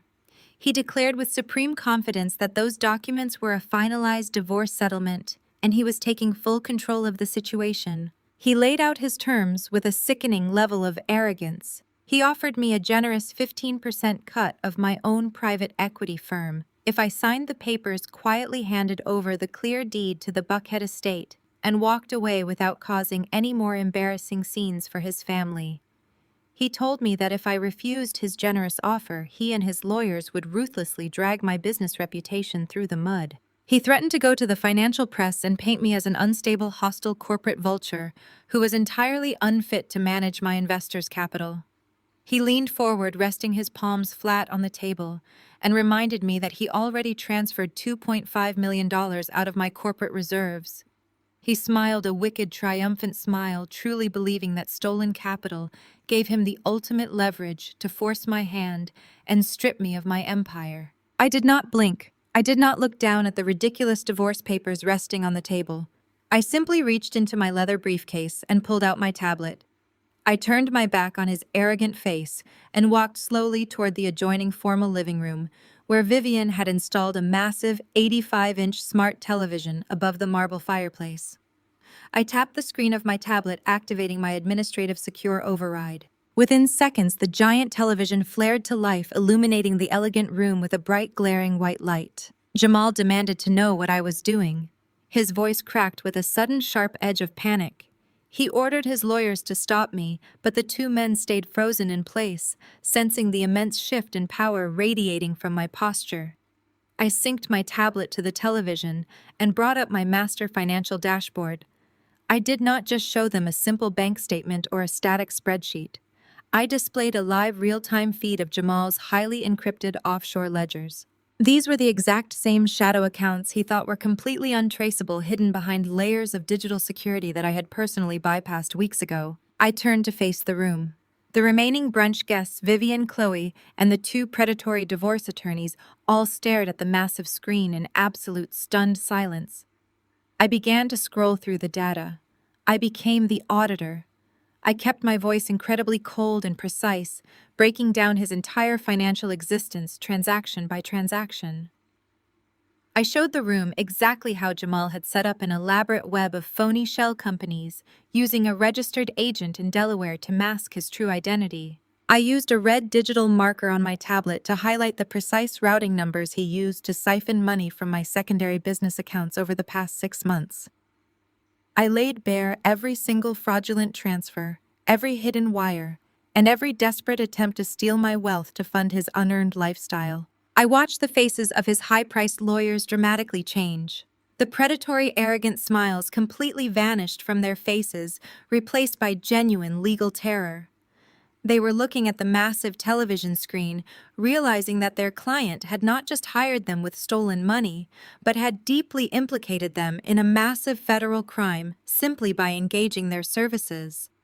One of the lawyers actually took a physical step backward, putting deliberate distance between himself and Jamal. But I did not stop there. I pulled up a secondary window on the screen, displaying a series of highly explicit internal emails between Jamal and Preston. Chloe let out a sharp gasp when she saw her fiancé's name plastered across the screen next to documented wire fraud. I read the emails out loud, filling the quiet, sprawling mansion with the undeniable proof of his profound guilt. I read the exact messages where Jamal instructed Preston on how to cleanly wash the stolen corporate funds through the failing tech startup. I read the emails where Jamal mocked me, calling me a workaholic cash cow who was too obsessed with her laptop to notice her marriage was nothing more than a lucrative business transaction. I watched Vivian cover her mouth as she realized her golden boy was a fraud. She had spent years telling her elite friends that her son was a financial prodigy, but the screen proved he was entirely dependent on the working-class woman she despised. I exposed the entire premeditated conspiracy for every single person in the room to see. I stripped away his polished executive facade and proved to his mother and her elite friends that he was nothing more than a common thief living entirely off his wife's brilliant mind. I turned my attention back to Jamal. I told him that growing up on the south side of Chicago taught me a lot of very hard, invaluable lessons. I explained that poverty and struggle taught me how to read people's true intentions, how to survive in hostile environments, and most importantly, how to never ever trust a smiling face without independently verifying the receipts. I told him I had known about his pathetic embezzlement scheme for half a year. I explained that I watched him steal from me day after day, and I let him do it because I needed the digital evidence to be absolutely bulletproof before I brought the hammer down on his entire life. I walked back towards the mahogany table, stopping just inches away from his trembling body. I looked him dead in the eye and told him that the $2.5 million he transferred yesterday afternoon was not taken from my operating budget. I revealed that the money was highly classified bait capital, heavily rigged with federal tracking software. I explained that I had personally coordinated the entire wire transfer trap with a high-level contact in the cybercrime division. I let that devastating reality hang in the air, allowing the absolute truth to violently crush his inflated, fragile ego. I told him that I did not just audit his accounts. I built the exact financial cage he just willingly locked himself into. I explained that the money he transferred had immediately triggered a multi-agency federal alert the second it hit Preston's accounts. I told him that was exactly why Preston's tech startup was currently being raided by federal agents and why his entire pristine future was completely permanently destroyed. The smug, arrogant expression completely melted off Jamal's face. His dark skin turned an ashen, sickly gray. The absolute reality of his total destruction finally penetrated his thick delusion. He looked at the massive television screen displaying his federal crimes in bright red ink, and then he looked back at me. His chest heaved wildly as he realized he had lost everything. He was entirely broke, publicly humiliated, alienated from his lawyers, and facing decades in federal prison. He let out a primal, furious roar that shook the dining room and lunged across the room, desperately reaching for my tablet to smash it into pieces. Jamal moved with a violent, erratic desperation. His expensive leather shoes slipped slightly on the puddle of spilled orange juice, but he caught his balance, throwing his entire body weight forward. His hands reached out like desperate claws, trying to snatch the tablet from my grip. He genuinely believed that destroying the physical device would somehow erase the digital cage he was currently locked inside. He thought that shattering a screen could wipe away the federal evidence of his multi-million-dollar wire fraud. I did not flinch. I did not take a single step backward. I simply lowered the tablet to my side and looked at him with profound, cold pity. He was a pathetic man fighting a phantom. The real threat was not the piece of technology resting in my hand. The real threat was already walking up the front steps of the estate. Before his trembling fingers could even brush the fabric of my crimson suit, the entire mansion seemed to vibrate. The massive solid oak front doors of the estate did not just swing open. They were violently thrown wide with a deafening explosive crash that echoed all the way down the long marble hallway and slammed into the dining room. The sound was so sudden and so incredibly loud that Jamal froze mid-stride. His arms dropped limply to his sides and he whipped his head around toward the grand foyer. The few remaining elite guests, who had been hovering near the exit, let out sharp, terrified gasps, backing away from the entrance in pure panic. A flood of dark figures poured through the doorway. They were not wearing pastel wedding colors or expensive designer suits. They were wearing dark tactical windbreakers with stark yellow lettering printed across the back.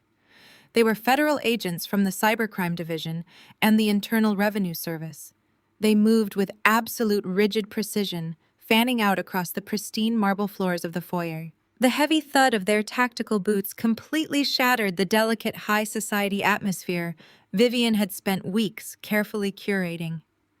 The flashing red and blue lights from their unmarked vehicles outside pulsed through the large front windows, casting an eerie, harsh glow over the elegant floral arrangements. The crackle of police radios filled the air, replacing the soft classical music that had been playing just moments before. The agents did not pause to admire the sweeping double staircase or the towering crystal chandeliers. They did not care about the imported white roses or the lavish artisanal catering spread. They moved with singular focused intent directly toward the formal dining room. Vivian let out a strangled shriek, clutching the edge of the mahogany table as the armed men marched past her. Chloe scrambled backward on the hardwood floor, her ruined silk bridal robe dragging through the sticky mess as she desperately tried to get out of their way. The agents completely ignored them both. They bypassed the weeping bride and the horrified matriarch, as if they were nothing more than decorative furniture. Their eyes were locked entirely on Jamal. The lead agent, a tall, imposing man with a stern, uncompromising expression, stepped right up to the mahogany table. He called out Jamal's full legal name in a deep voice that commanded absolute immediate compliance. He did not ask if Jamal was available to speak. He did not care that this was an exclusive bridal brunch filled with Atlanta's elite. He stated clearly and loudly that Jamal was being placed under federal arrest for multi-state wire fraud, money laundering, and corporate embezzlement. Jamal tried to step back, but there was nowhere for him to go. The arrogant, entitled executive facade he had worn for 5 years completely evaporated. He raised his hands in a weak defensive gesture, trying to use his polished corporate voice to negotiate his way out of a federal raid. He stammered that there must be some kind of terrible misunderstanding. He told the agents he was a senior director at a private equity firm and demanded to call his lawyers. He gestured wildly toward the hallway where the 2 predatory divorce attorneys had been standing just moments ago. He frantically told the agents that his legal counsel would clear this entire mess up immediately, but those high-priced lawyers had already vanished. The second they saw the federal windbreakers breach the foyer, they wanted absolutely nothing to do with a client who was actively being taken down by the government. They had backed away into the shadows of the mansion, quietly abandoning Jamal to save their own professional licenses. They knew that anyone associated with the stolen bait capital was currently a massive liability. The lead agent ignored Jamal's pathetic attempt to explain himself. He signaled to 2 other agents who moved in swiftly and decisively. They grabbed Jamal's arms, twisting them firmly behind his back. The custom velvet lapels of his Tom Ford tuxedo bunched and wrinkled under their rough tactical grip. Jamal struggled weakly, his expensive loafers scraping against the floor, but he was entirely overpowered. He let out a sharp cry of shock as the cold, heavy metal of the handcuffs clicked tightly around his wrists. The sound of the ratcheting metal was incredibly loud in the silent dining room. It was the sound of his entire pristine future coming to an abrupt, permanent end. The lead agent began reading Jamal his Miranda rights, his deep voice reciting the familiar legal warnings with cold, practiced efficiency. You have the right to remain silent. Anything you say can and will be used against you in a court of law. I stood perfectly still, watching the man I had supported and funded for 5 years be reduced to a handcuffed criminal. He twisted his neck, trying to look at me, as the agent recited his rights. His eyes were wide with pure, unadulterated terror. He finally realized the absolute magnitude of the trap I had built for him. I had not just frozen his credit cards or humiliated him in front of his peers. I had systematically dismantled his freedom. I had let him steal the bait capital, knowing exactly what the federal consequences would be. I had engineered his total destruction, and I did it without ever breaking a sweat. Jamal desperately tried to throw me under the bus. He shouted to the agents that his wife was the chief executive officer of the firm. He stammered that I was the one who controlled the accounts, and there must have been a mistake on my end. He begged them to look at my laptop, claiming I set him up. The lead agent did not even pause his recitation. He simply leaned in closer and informed Jamal that they had already tracked the exact internet protocol address and the digital signature used to execute the fraudulent transfer. He told Jamal the digital fingerprints belonged exclusively to him, and the federal tracking software had captured his deliberate, unauthorized use of a power of attorney. The agent made it perfectly clear that Jamal was taking this fall entirely alone. The agents began to physically march him away from the dining table. They shoved him slightly forward toward the grand foyer, where more law enforcement personnel were securing the perimeter of the estate. Jamal stumbled his polished shoes, slipping awkwardly on the hardwood floor. He looked around the room, his chest heaving, his eyes darting frantically for any kind of lifeline. The few elite guests who were still trapped in the room watched him with expressions of profound disgust. The man they thought was a wealthy, successful socialite was being hauled away like a common thief in broad daylight. He looked at me one last time, but he found no mercy in my expression. I simply watched him with the detached coldness of an auditor closing out a terminated account. I had completely stripped him of his stolen wealth, stripped him of his unearned corporate title, and stripped him of his false authority. He was entirely broke, publicly humiliated, and facing decades in federal prison. As the reality of his total isolation crushed the remaining breath out of his lungs, Jamal completely broke down. He did not act like a powerful man or a cunning mastermind. As the federal agents shoved him against the marble wall of the foyer to conduct a thorough search of his pockets, he reverted to the only identity he truly had left. He became a scared, spoiled child who realized he could not buy his way out of trouble. He twisted his head desperately, searching the room for the one person who had always shielded him from the consequences of his own actions. His voice cracked, breaking into a high-pitched, frantic wail that echoed horribly against the vaulted ceilings. He looked past the federal agents and locked eyes with his mother standing trembling in the dining room. He shouted for Vivian. He screamed at the top of his lungs, begging his mother to do something to fix this. The frantic, desperate scream of my husband calling for his mother echoed violently against the vaulted ceilings of the mansion. That high-pitched wail shattered whatever paralysis had gripped Vivian. Her maternal instincts forcefully collided with her profound, unearned arrogance. She dropped her trembling hands from her pearl necklace and her posture completely shifted. She straightened her spine, throwing her shoulders back and lifting her chin. She stopped looking like a terrified bystander and immediately reverted to the only defensive weapon she had ever known. She became the untouchable Southern matriarch. She took a deep breath, smoothing the front of her tailored cream-colored dress. She marched right past the weeping Chloe, her designer heels clicking sharply against the hardwood floor. She walked directly toward the cluster of federal agents who were currently holding her son against the marble wall of the grand foyer. She did not walk with caution or respect for the law. She walked with the fierce, blind entitlement of a woman who genuinely believed that federal authority was something that only applied to other people. She believed that her zip code, her bank account, and her elite social circle granted her absolute immunity from consequence. Vivian stopped just inches away from the lead cybercrime agent. She did not ask what was happening. She did not ask what Jamal had done. She raised her voice, projecting the booming authoritative tone she usually reserved for scolding country club waitstaff or demanding to speak to a manager. She pointed a perfectly manicured finger right at the agent's chest and ordered him to release her son immediately. She told him he was making a colossal, career-ending mistake. She demanded that he remove the handcuffs from Jamal right this second, stating that her son was a respected senior director at a private equity firm and not some common street criminal.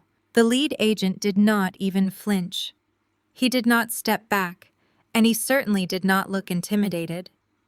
He turned his head slowly and looked down at Vivian with an expression of absolute stone-cold indifference.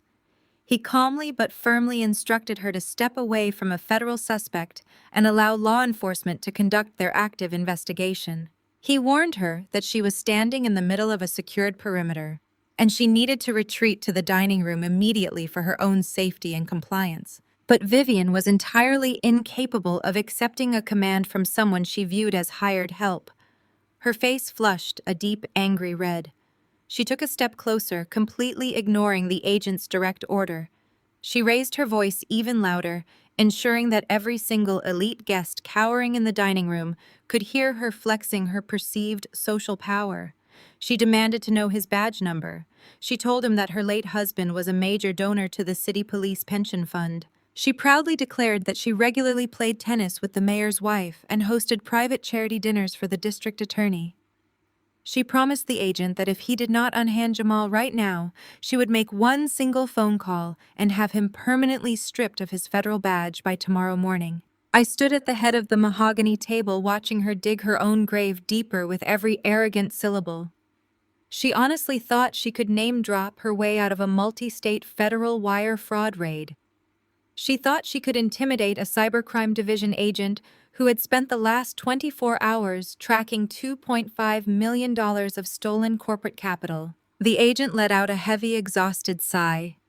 He looked at Vivian not with fear, but with profound annoyance. He told her for the second and final time to step back. But Vivian pushed her luck. She reached out and firmly grabbed the sleeve of the agent's dark tactical windbreaker, attempting to physically pull him away from Jamal. That was her fatal mistake. The agent reacted with lightning speed. He shook off her grip and spun around, pointing a rigid finger directly in her face. His voice boomed through the foyer, echoing off the marble floors with absolute deafening authority.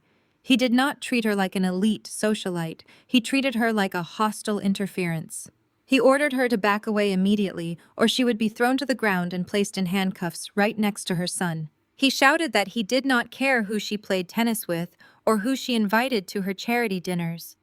He told her this was a federal operation, and her interference was actively obstructing a government investigation. Vivian gasped, her hand flying to her chest as if she had been physically struck. She stumbled backward, her cream-colored heels slipping slightly on the polished marble. She looked absolutely horrified. No one had ever spoken to her like that. No one had ever dared to raise their voice to her or strip away her dignity in such a public, brutal manner. The agent did not stop there. He pulled a thick citation pad from his tactical vest.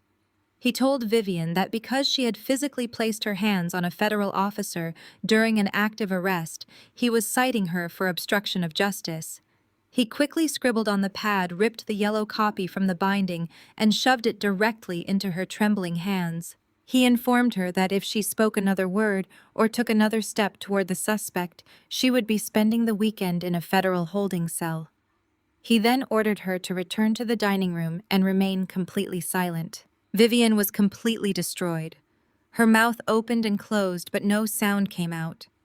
The grand illusion of her absolute superiority was shattered into a million irreversible pieces. She looked down at the yellow citation in her shaking hands, and then she looked back toward the dining room, desperately seeking the support and validation of her elite high society friends. She expected the country club president or the charity board members to step forward and defend her honor. She expected them to rally around their matriarch and demand respect from the authorities. But when she looked into the dining room, she found absolutely nothing but empty space. The elite socialites, the wealthy church friends, and the old money neighbors had watched the entire exchange unfold. They had seen Vivian physically reprimanded by a federal agent. They had seen her humiliated and cited for obstruction of justice, and they wanted absolutely nothing to do with her. The very people she had spent decades trying to impress, the people she had bought a $9 million mansion to entertain, were treating her like a highly contagious disease. I watched as the guests quietly and frantically scrambled out the back French doors leading to the terrace. They did not stop to say goodbye. They did not offer Vivian a single word of comfort or solidarity. Women in expensive pastel dresses abandoned their designer clutch purses on the floor, eager to escape the blast radius of this massive federal scandal. Men in tailored suits pushed past each other, spilling out onto the lawn and rushing toward the perimeter gates. They were desperate to distance themselves from a family that was currently being dismantled by the Internal Revenue Service. They knew that staying in this house meant risking their own reputations and potentially being questioned by federal authorities. Vivian stood in the foyer, watching her entire social circle literally run away from her. The absolute silence of their betrayal was louder than any scream. She realized in that crushing, devastating moment that she had no real friends. She only had an audience. And the moment the performance stopped being glamorous, the audience immediately headed for the exits. She was entirely, completely alone. I remained standing at the head of the mahogany table, my posture perfectly straight, my crimson suit glowing in the ambient light. I watched Vivian slowly sink against the wall of the foyer, her pristine dress wrinkling as she slid down to the cold marble floor.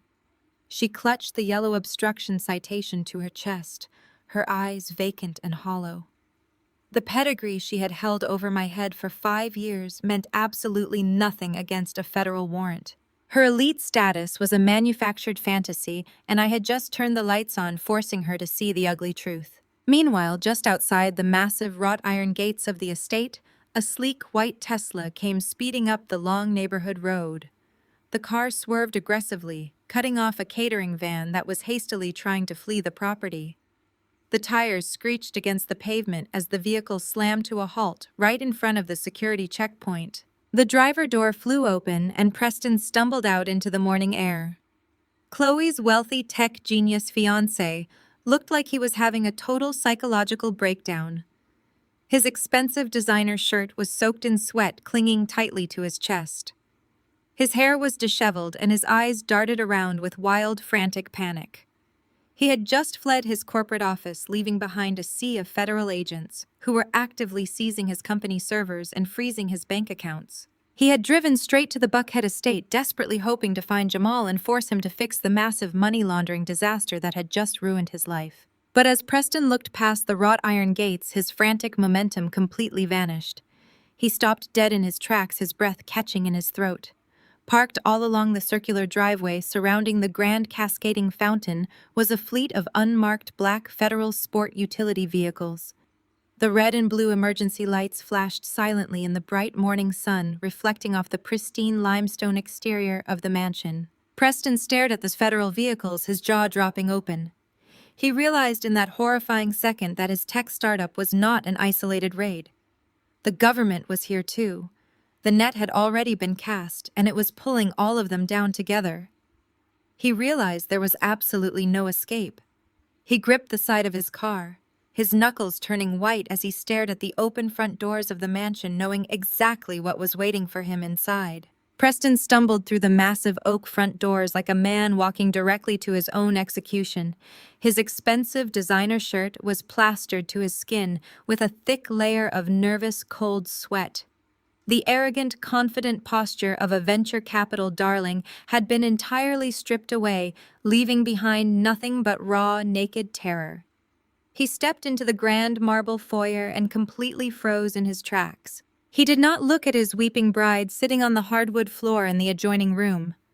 He did not look at his future mother-in-law clutching her federal obstruction citation like a lifeline.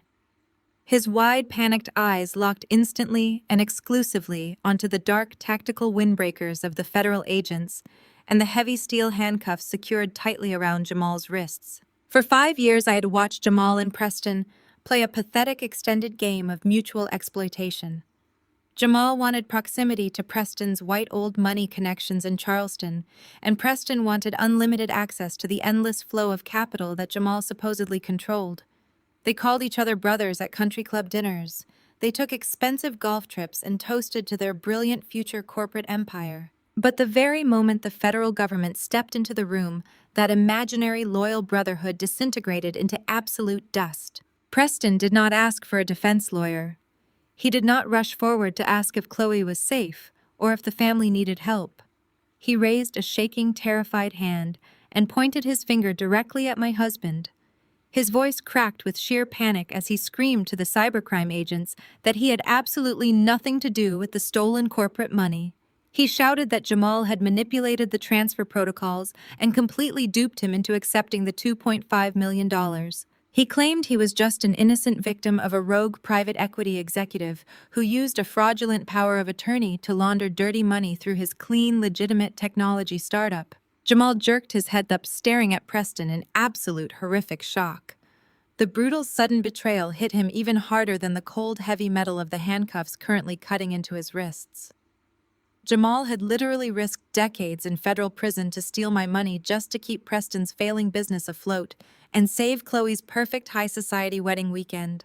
And the very second the legal consequences arrived, his golden white knight threw him directly under the bus without a single moment of hesitation. Jamal screamed back, calling Preston a cowardly, ungrateful liar. He shouted that Preston knew exactly where the capital was coming from and had actively begged for the cash injection to stop his independent investors from pulling out of the startup. The grand, majestic foyer rapidly devolved into a chaotic, deafening shouting match between two desperate, greedy men. They were both frantically trying to save their own skin by completely destroying the other in front of federal law enforcement. Chloe pushed herself up from the sticky-stained hardwood floor of the dining room. She stumbled into the marble foyer, her torn white silk bridal robe hanging loosely off her shoulder. She reached out her trembling hands toward Preston, begging him to stop yelling. She pleaded with him that they could just call his wealthy parents to fix this massive, terrible misunderstanding. She looked at him with desperate, tear-filled eyes, still desperately clinging to the fading fairy tale illusion that her wealthy tech genius fiancé was going to rescue her from this financial nightmare. Preston turned his absolute unhinged fury onto his bride. He did not look at her with love or reassurance, or even basic human pity. He looked at her with pure, unfiltered resentment. He yelled at Chloe to shut up and called her a delusional, spoiled, massive liability. He screamed that her entire elite family was nothing but a toxic financial black hole that had just dragged his pristine corporate reputation straight into a federal indictment. He told her there was no beautiful destination wedding, and there was absolutely no future together. He brutally informed her that his wealthy parents had already fled the estate and were actively hiring a team of defense attorneys to permanently sever all ties with her and her fraudulent mother. Chloe physically recoiled, stumbling backward as if he had struck her across the face. The man she was supposed to marry tomorrow, the man who was supposed to cement her status in high society, had just publicly and ruthlessly discarded her to save himself. While the two men continued screaming vicious accusations at each other, the elite wedding planner finally realized the absolute severity of his own situation. He had been hovering nervously near the arched doorway, listening to me announce the emergency eviction notice, and watching the federal agents place the groom's future brother-in-law under arrest. He knew that the $9 million estate was currently owned by a hostile private equity firm, and the people who hired him had absolutely zero access to their frozen bank accounts. The wedding planner made a swift, ruthless business calculation to protect his own bottom line. He raised his hand and silently signaled his entire event staff. It was incredibly satisfying to watch. The highly trained catering team and the elite floral designers moved with synchronized military precision. They did not ask Vivian for permission. They immediately began dismantling the lavish bridal brunch right in front of the horrified, weeping bridal party. Waitstaff swiftly cleared the remaining artisanal pastries, tossing them into garbage bags, and snatched the expensive crystal champagne flutes straight off the mahogany table. Two men in matching black aprons marched out to the sunlit terrace and began rapidly disassembling the towering arrangements of imported white roses. They ruthlessly tossed the expensive, delicate blooms into large plastic trash bins without a second thought. They unplugged the heavy sound equipment, silencing the string quartet completely, and began rolling up the protective decorative carpets. Vivian let out a weak, pathetic sob as she watched a caterer physically remove the ornate silver serving tray from the table right next to her trembling hands. She tried to order them to stop, claiming she had already signed a binding legal contract for the entire weekend. The elite wedding planner did not even look at her. He simply instructed his team to pack everything into the commercial transport vans as quickly as humanly possible so they could leave the property before the bank authorities arrived to officially change the locks on the doors. The beautiful, pristine, high society aesthetic Vivian had aggressively purchased to elevate her social status was being physically and permanently erased from the mansion piece by piece. The lead federal agent had finally heard enough of the pathetic screaming match between Jamal and Preston. He barked a sharp, loud command, cutting off their frantic, desperate accusations. He signaled to his team, and they physically turned Jamal around, marching him forcefully toward the open oak front doors. Jamal dragged his feet, his polished custom leather shoes sliding awkwardly across the beautiful marble floor. He looked back at his mother one final time, his dark eyes wide and completely hollow. But Vivian could not even bring herself to meet his gaze. She just stared blankly at the caterers carrying away her expensive imported champagne, realizing her entire life was over. The federal agents escorted my husband out of the grand entrance and down the sweeping marble steps. The bright, harsh morning sun illuminated his absolute disgrace as they guided him toward the back of a waiting, unmarked federal sport utility vehicle. They pushed his head down, forcing him into the back seat, and slammed the heavy armored door shut. Chloe watched the dark vehicle rock slightly as the heavy door closed, securing her brother inside. Her perfect high society wedding was completely and permanently canceled. Her wealthy elite fiancé was actively cooperating with federal authorities to destroy her family. Her entire carefully curated social standing was reduced to a smoking radioactive crater. The sheer crushing weight of the absolute destruction finally broke her completely. Her legs gave out beneath her, and she sank slowly to the cold, hard marble floor of the grand foyer. She curled in on herself, pulling the ripped, torn edges of her white silk bridal robe tightly around her shaking chest. Her beautiful elite dream was permanently ruined, and I watched it all happen without shedding a single tear. The heavy armored door of the federal vehicle slammed shut, completely sealing my husband inside. The sound echoed across the sprawling manicured lawn, rolling back through the open oak doors and settling heavily into the grand marble foyer. The flashing red and blue lights slowly pulled away down the long winding driveway, disappearing behind the massive wrought iron gates. The chaotic whirlwind of shouting federal agents fleeing socialites and panicked catering vendors was entirely gone.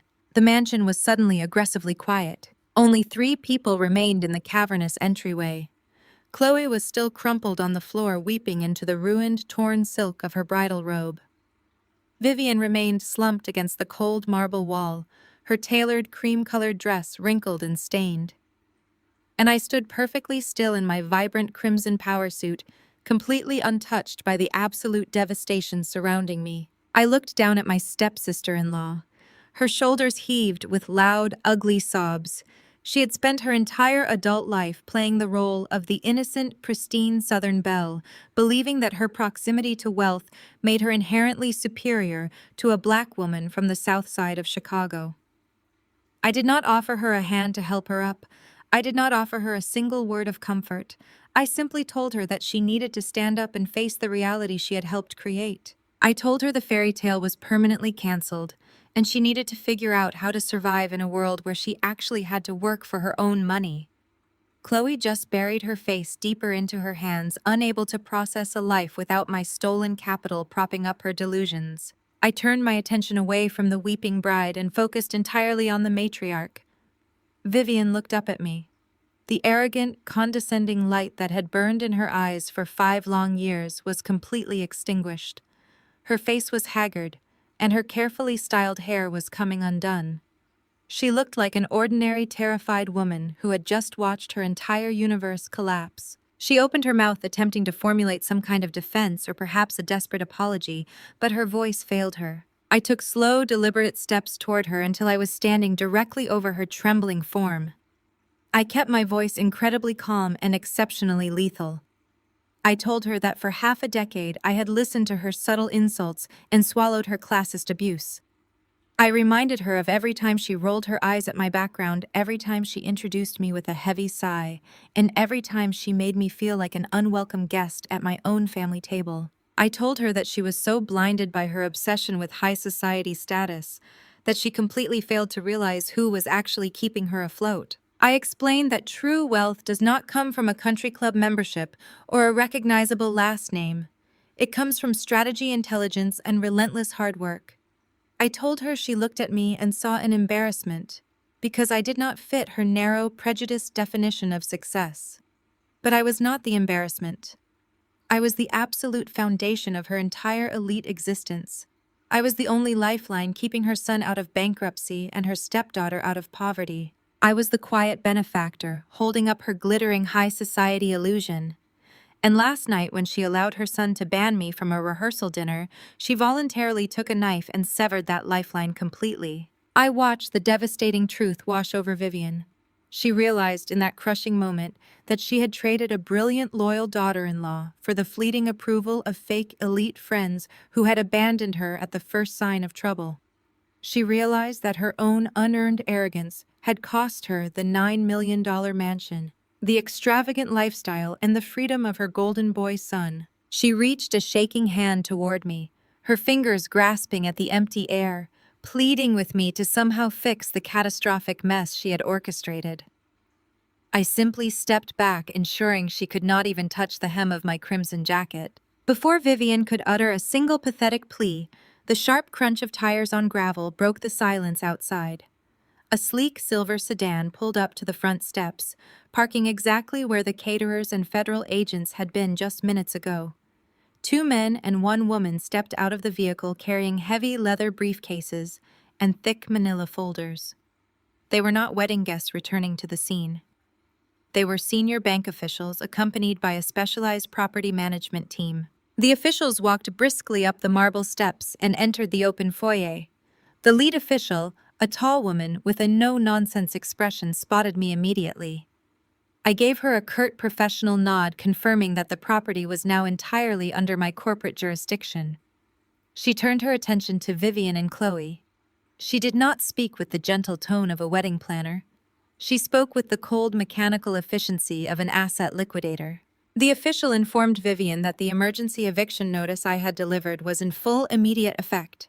She explained that a locksmith team was currently pulling around to the service entrance to begin changing every single deadbolt and security code on the $9 million estate. She told Vivian and Chloe that they had exactly 15 minutes to gather whatever personal belongings they could physically carry in their arms before they would be formally escorted off the premises for criminal trespassing. The finality of those words jolted Chloe out of her weeping paralysis. She scrambled to her feet, clutching her torn robe, and frantically asked where they were supposed to go. She shrieked that all of her designer clothes and expensive wedding gifts were already unpacked in the master suite upstairs. The bank official coldly replied that any property left inside the mansion after the 15-minute window would be cataloged, stored, and subjected to the ongoing federal asset freeze related to the money laundering investigation. Panic completely overtook the two women. Vivian struggled to her feet, her breath coming in short, rapid gasps. She grabbed Chloe by the arm, and they both sprinted up the sweeping double staircase, moving with the frantic, desperate energy of people fleeing a burning building. The grand Southern matriarch and the pristine socialite were reduced to scrambling through a house they did not own, desperately trying to shove expensive shoes and jewelry into duffel bags before the locks were permanently changed. I remained in the foyer, standing perfectly still while the property managers began taking inventory of the grand dining room. I listened to the chaotic sounds echoing from the second floor.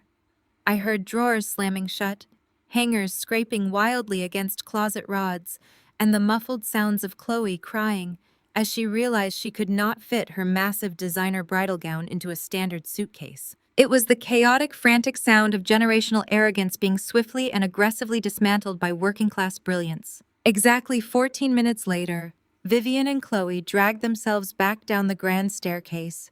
They were heavily burdened by overstuffed designer luggage and hastily packed tote bags.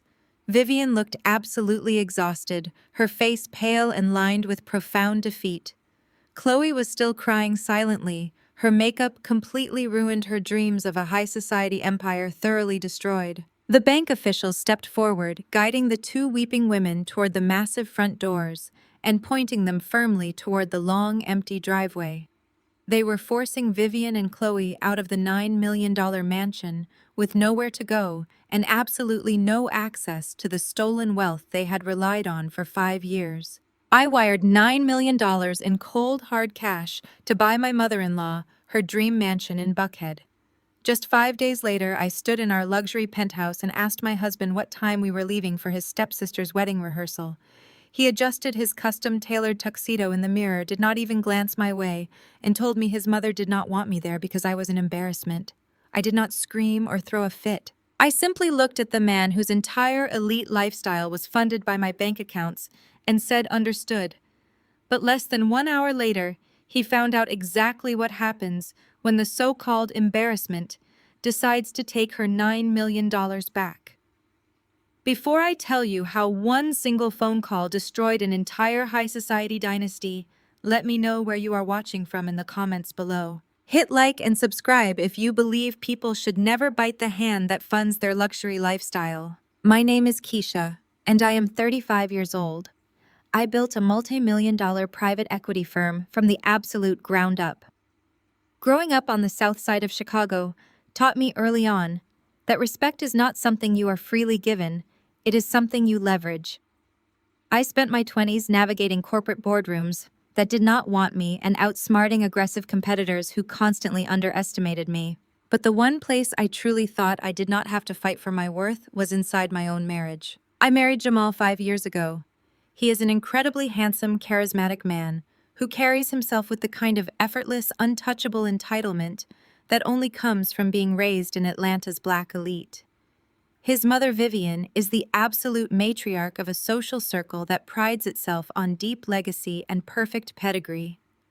From the very moment Jamal first introduced me to her, Vivian made it abundantly clear that my self-made wealth could not scrub away my working-class roots.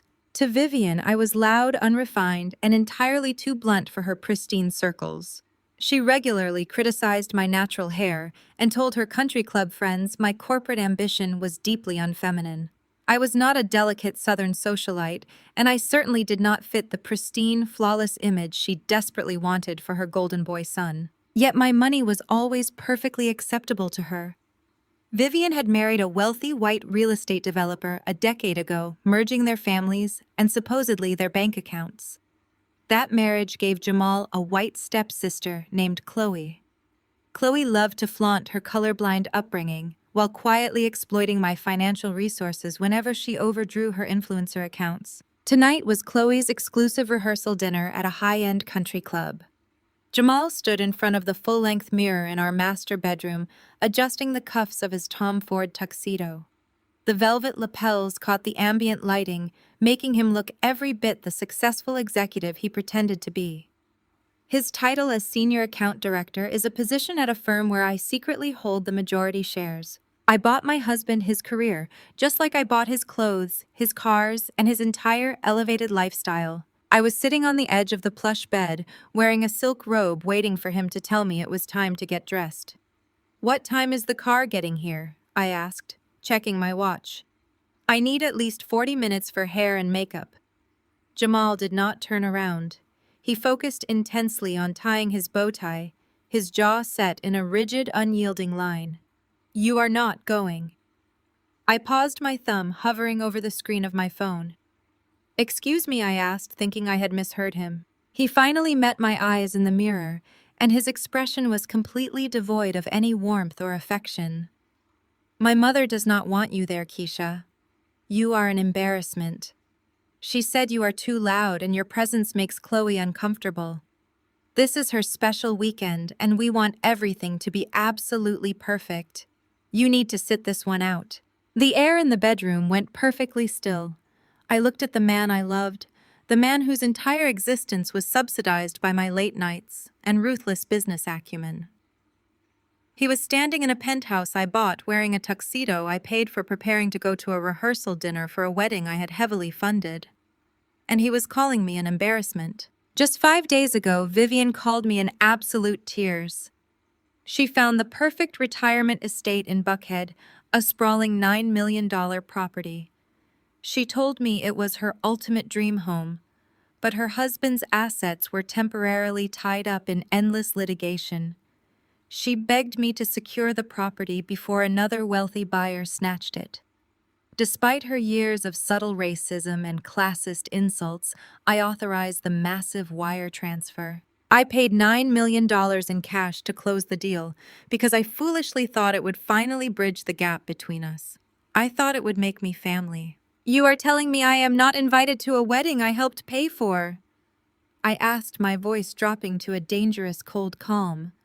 "Because your mother finds my existence embarrassing. Do not make this a bigger deal than it is." Jamal sighed, turning around to face me fully. "You know how my mother is. She values strict decorum. You have a habit of taking over the room and being a bit much. Just stay here, order some expensive food, and relax. I will be back late." He grabbed his keys off the dresser and walked toward the door without a second glance or a hint of remorse. He expected me to cry or beg him to defend me to his mother. He expected the typical emotional reaction of a heartbroken, discarded woman. But I am not a broken woman. I am an auditor. "Understood," I said simply. Jamal paused at the door, slightly confused by my complete lack of resistance. He nodded once, assuming he had effortlessly won the argument, and walked out. The heavy mahogany door clicked shut behind him. I did not shed a single tear. The romantic illusion of my marriage dissolved in an instant, leaving behind cold, hard, absolute clarity. They wanted all the benefits of my bank account without the burden of my presence. They thought they could take my millions and lock me in the attic like a dirty secret. They had severely miscalculated who they were dealing with. I stood up and walked straight to my home office. The room was bathed in the cool blue light of my multiple monitors. I sat down in my leather executive chair and opened my encrypted laptop. My fingers flew across the keyboard, bringing up my private corporate holding accounts. The $9 million transaction for Vivian's Buckhead estate sat in the escrow portal, subject to a mandatory 48-hour clearing window for massive cash transfers. The funds were sitting in the holding account, waiting for the final deed transfer tomorrow morning. I clicked on the transaction. A prompt appeared asking for administrative action. I selected the option for immediate wire recall. The system asked for a justification code. I typed fraudulent inducement and hit enter. In a matter of seconds, the $9 million was ripped out of the escrow account and routed safely back into my corporate reserves. The purchase of Vivian's dream home was officially voided. She was about to be a trespasser in a house she thought she owned. But I was not done yet. Jamal had mocked my working-class background, but he had zero problem spending the generous allowance I provided. He operated using a series of bridging accounts linked to my primary wealth management portfolio. It was exactly how he paid for his luxury car leases, his exclusive country club memberships, and his expensive steakhouse dinners. I opened the administrative dashboard for his specific accounts. With 3 rapid clicks, I froze them all. I blocked his black card, suspended his digital wallets, and entirely revoked his access to our joint funds. I leaned back in my chair, watching the confirmation screens light up one by one. The silence in the penthouse was no longer isolating. It was empowering. I had effectively cut off the oxygen supply to their entire fake reality. Exactly 1 hour after Jamal had left the penthouse, my phone began to buzz loudly on the desk. The caller ID flashed his name. I let it ring. He was standing at a private bar surrounded by Atlanta's elite, trying to pay for a lavish rehearsal dinner with a piece. The greatest lesson I learned from this ordeal is that you can never buy genuine respect from people who are committed to misunderstanding you. For years, I shrank myself to fit into a high society world that happily consumed my wealth while rejecting my humanity. True power does not come from pedigree or fitting into an elitist mold. It comes from knowing your own worth and having the courage to walk away. Never apologize for your roots and never finance your own disrespect. When people show they only value what you provide, show them exactly what happens when you stop. If you have ever had to cut off toxic people who only valued you for what you could provide, share your story in the comments below and subscribe for more content on reclaiming your power.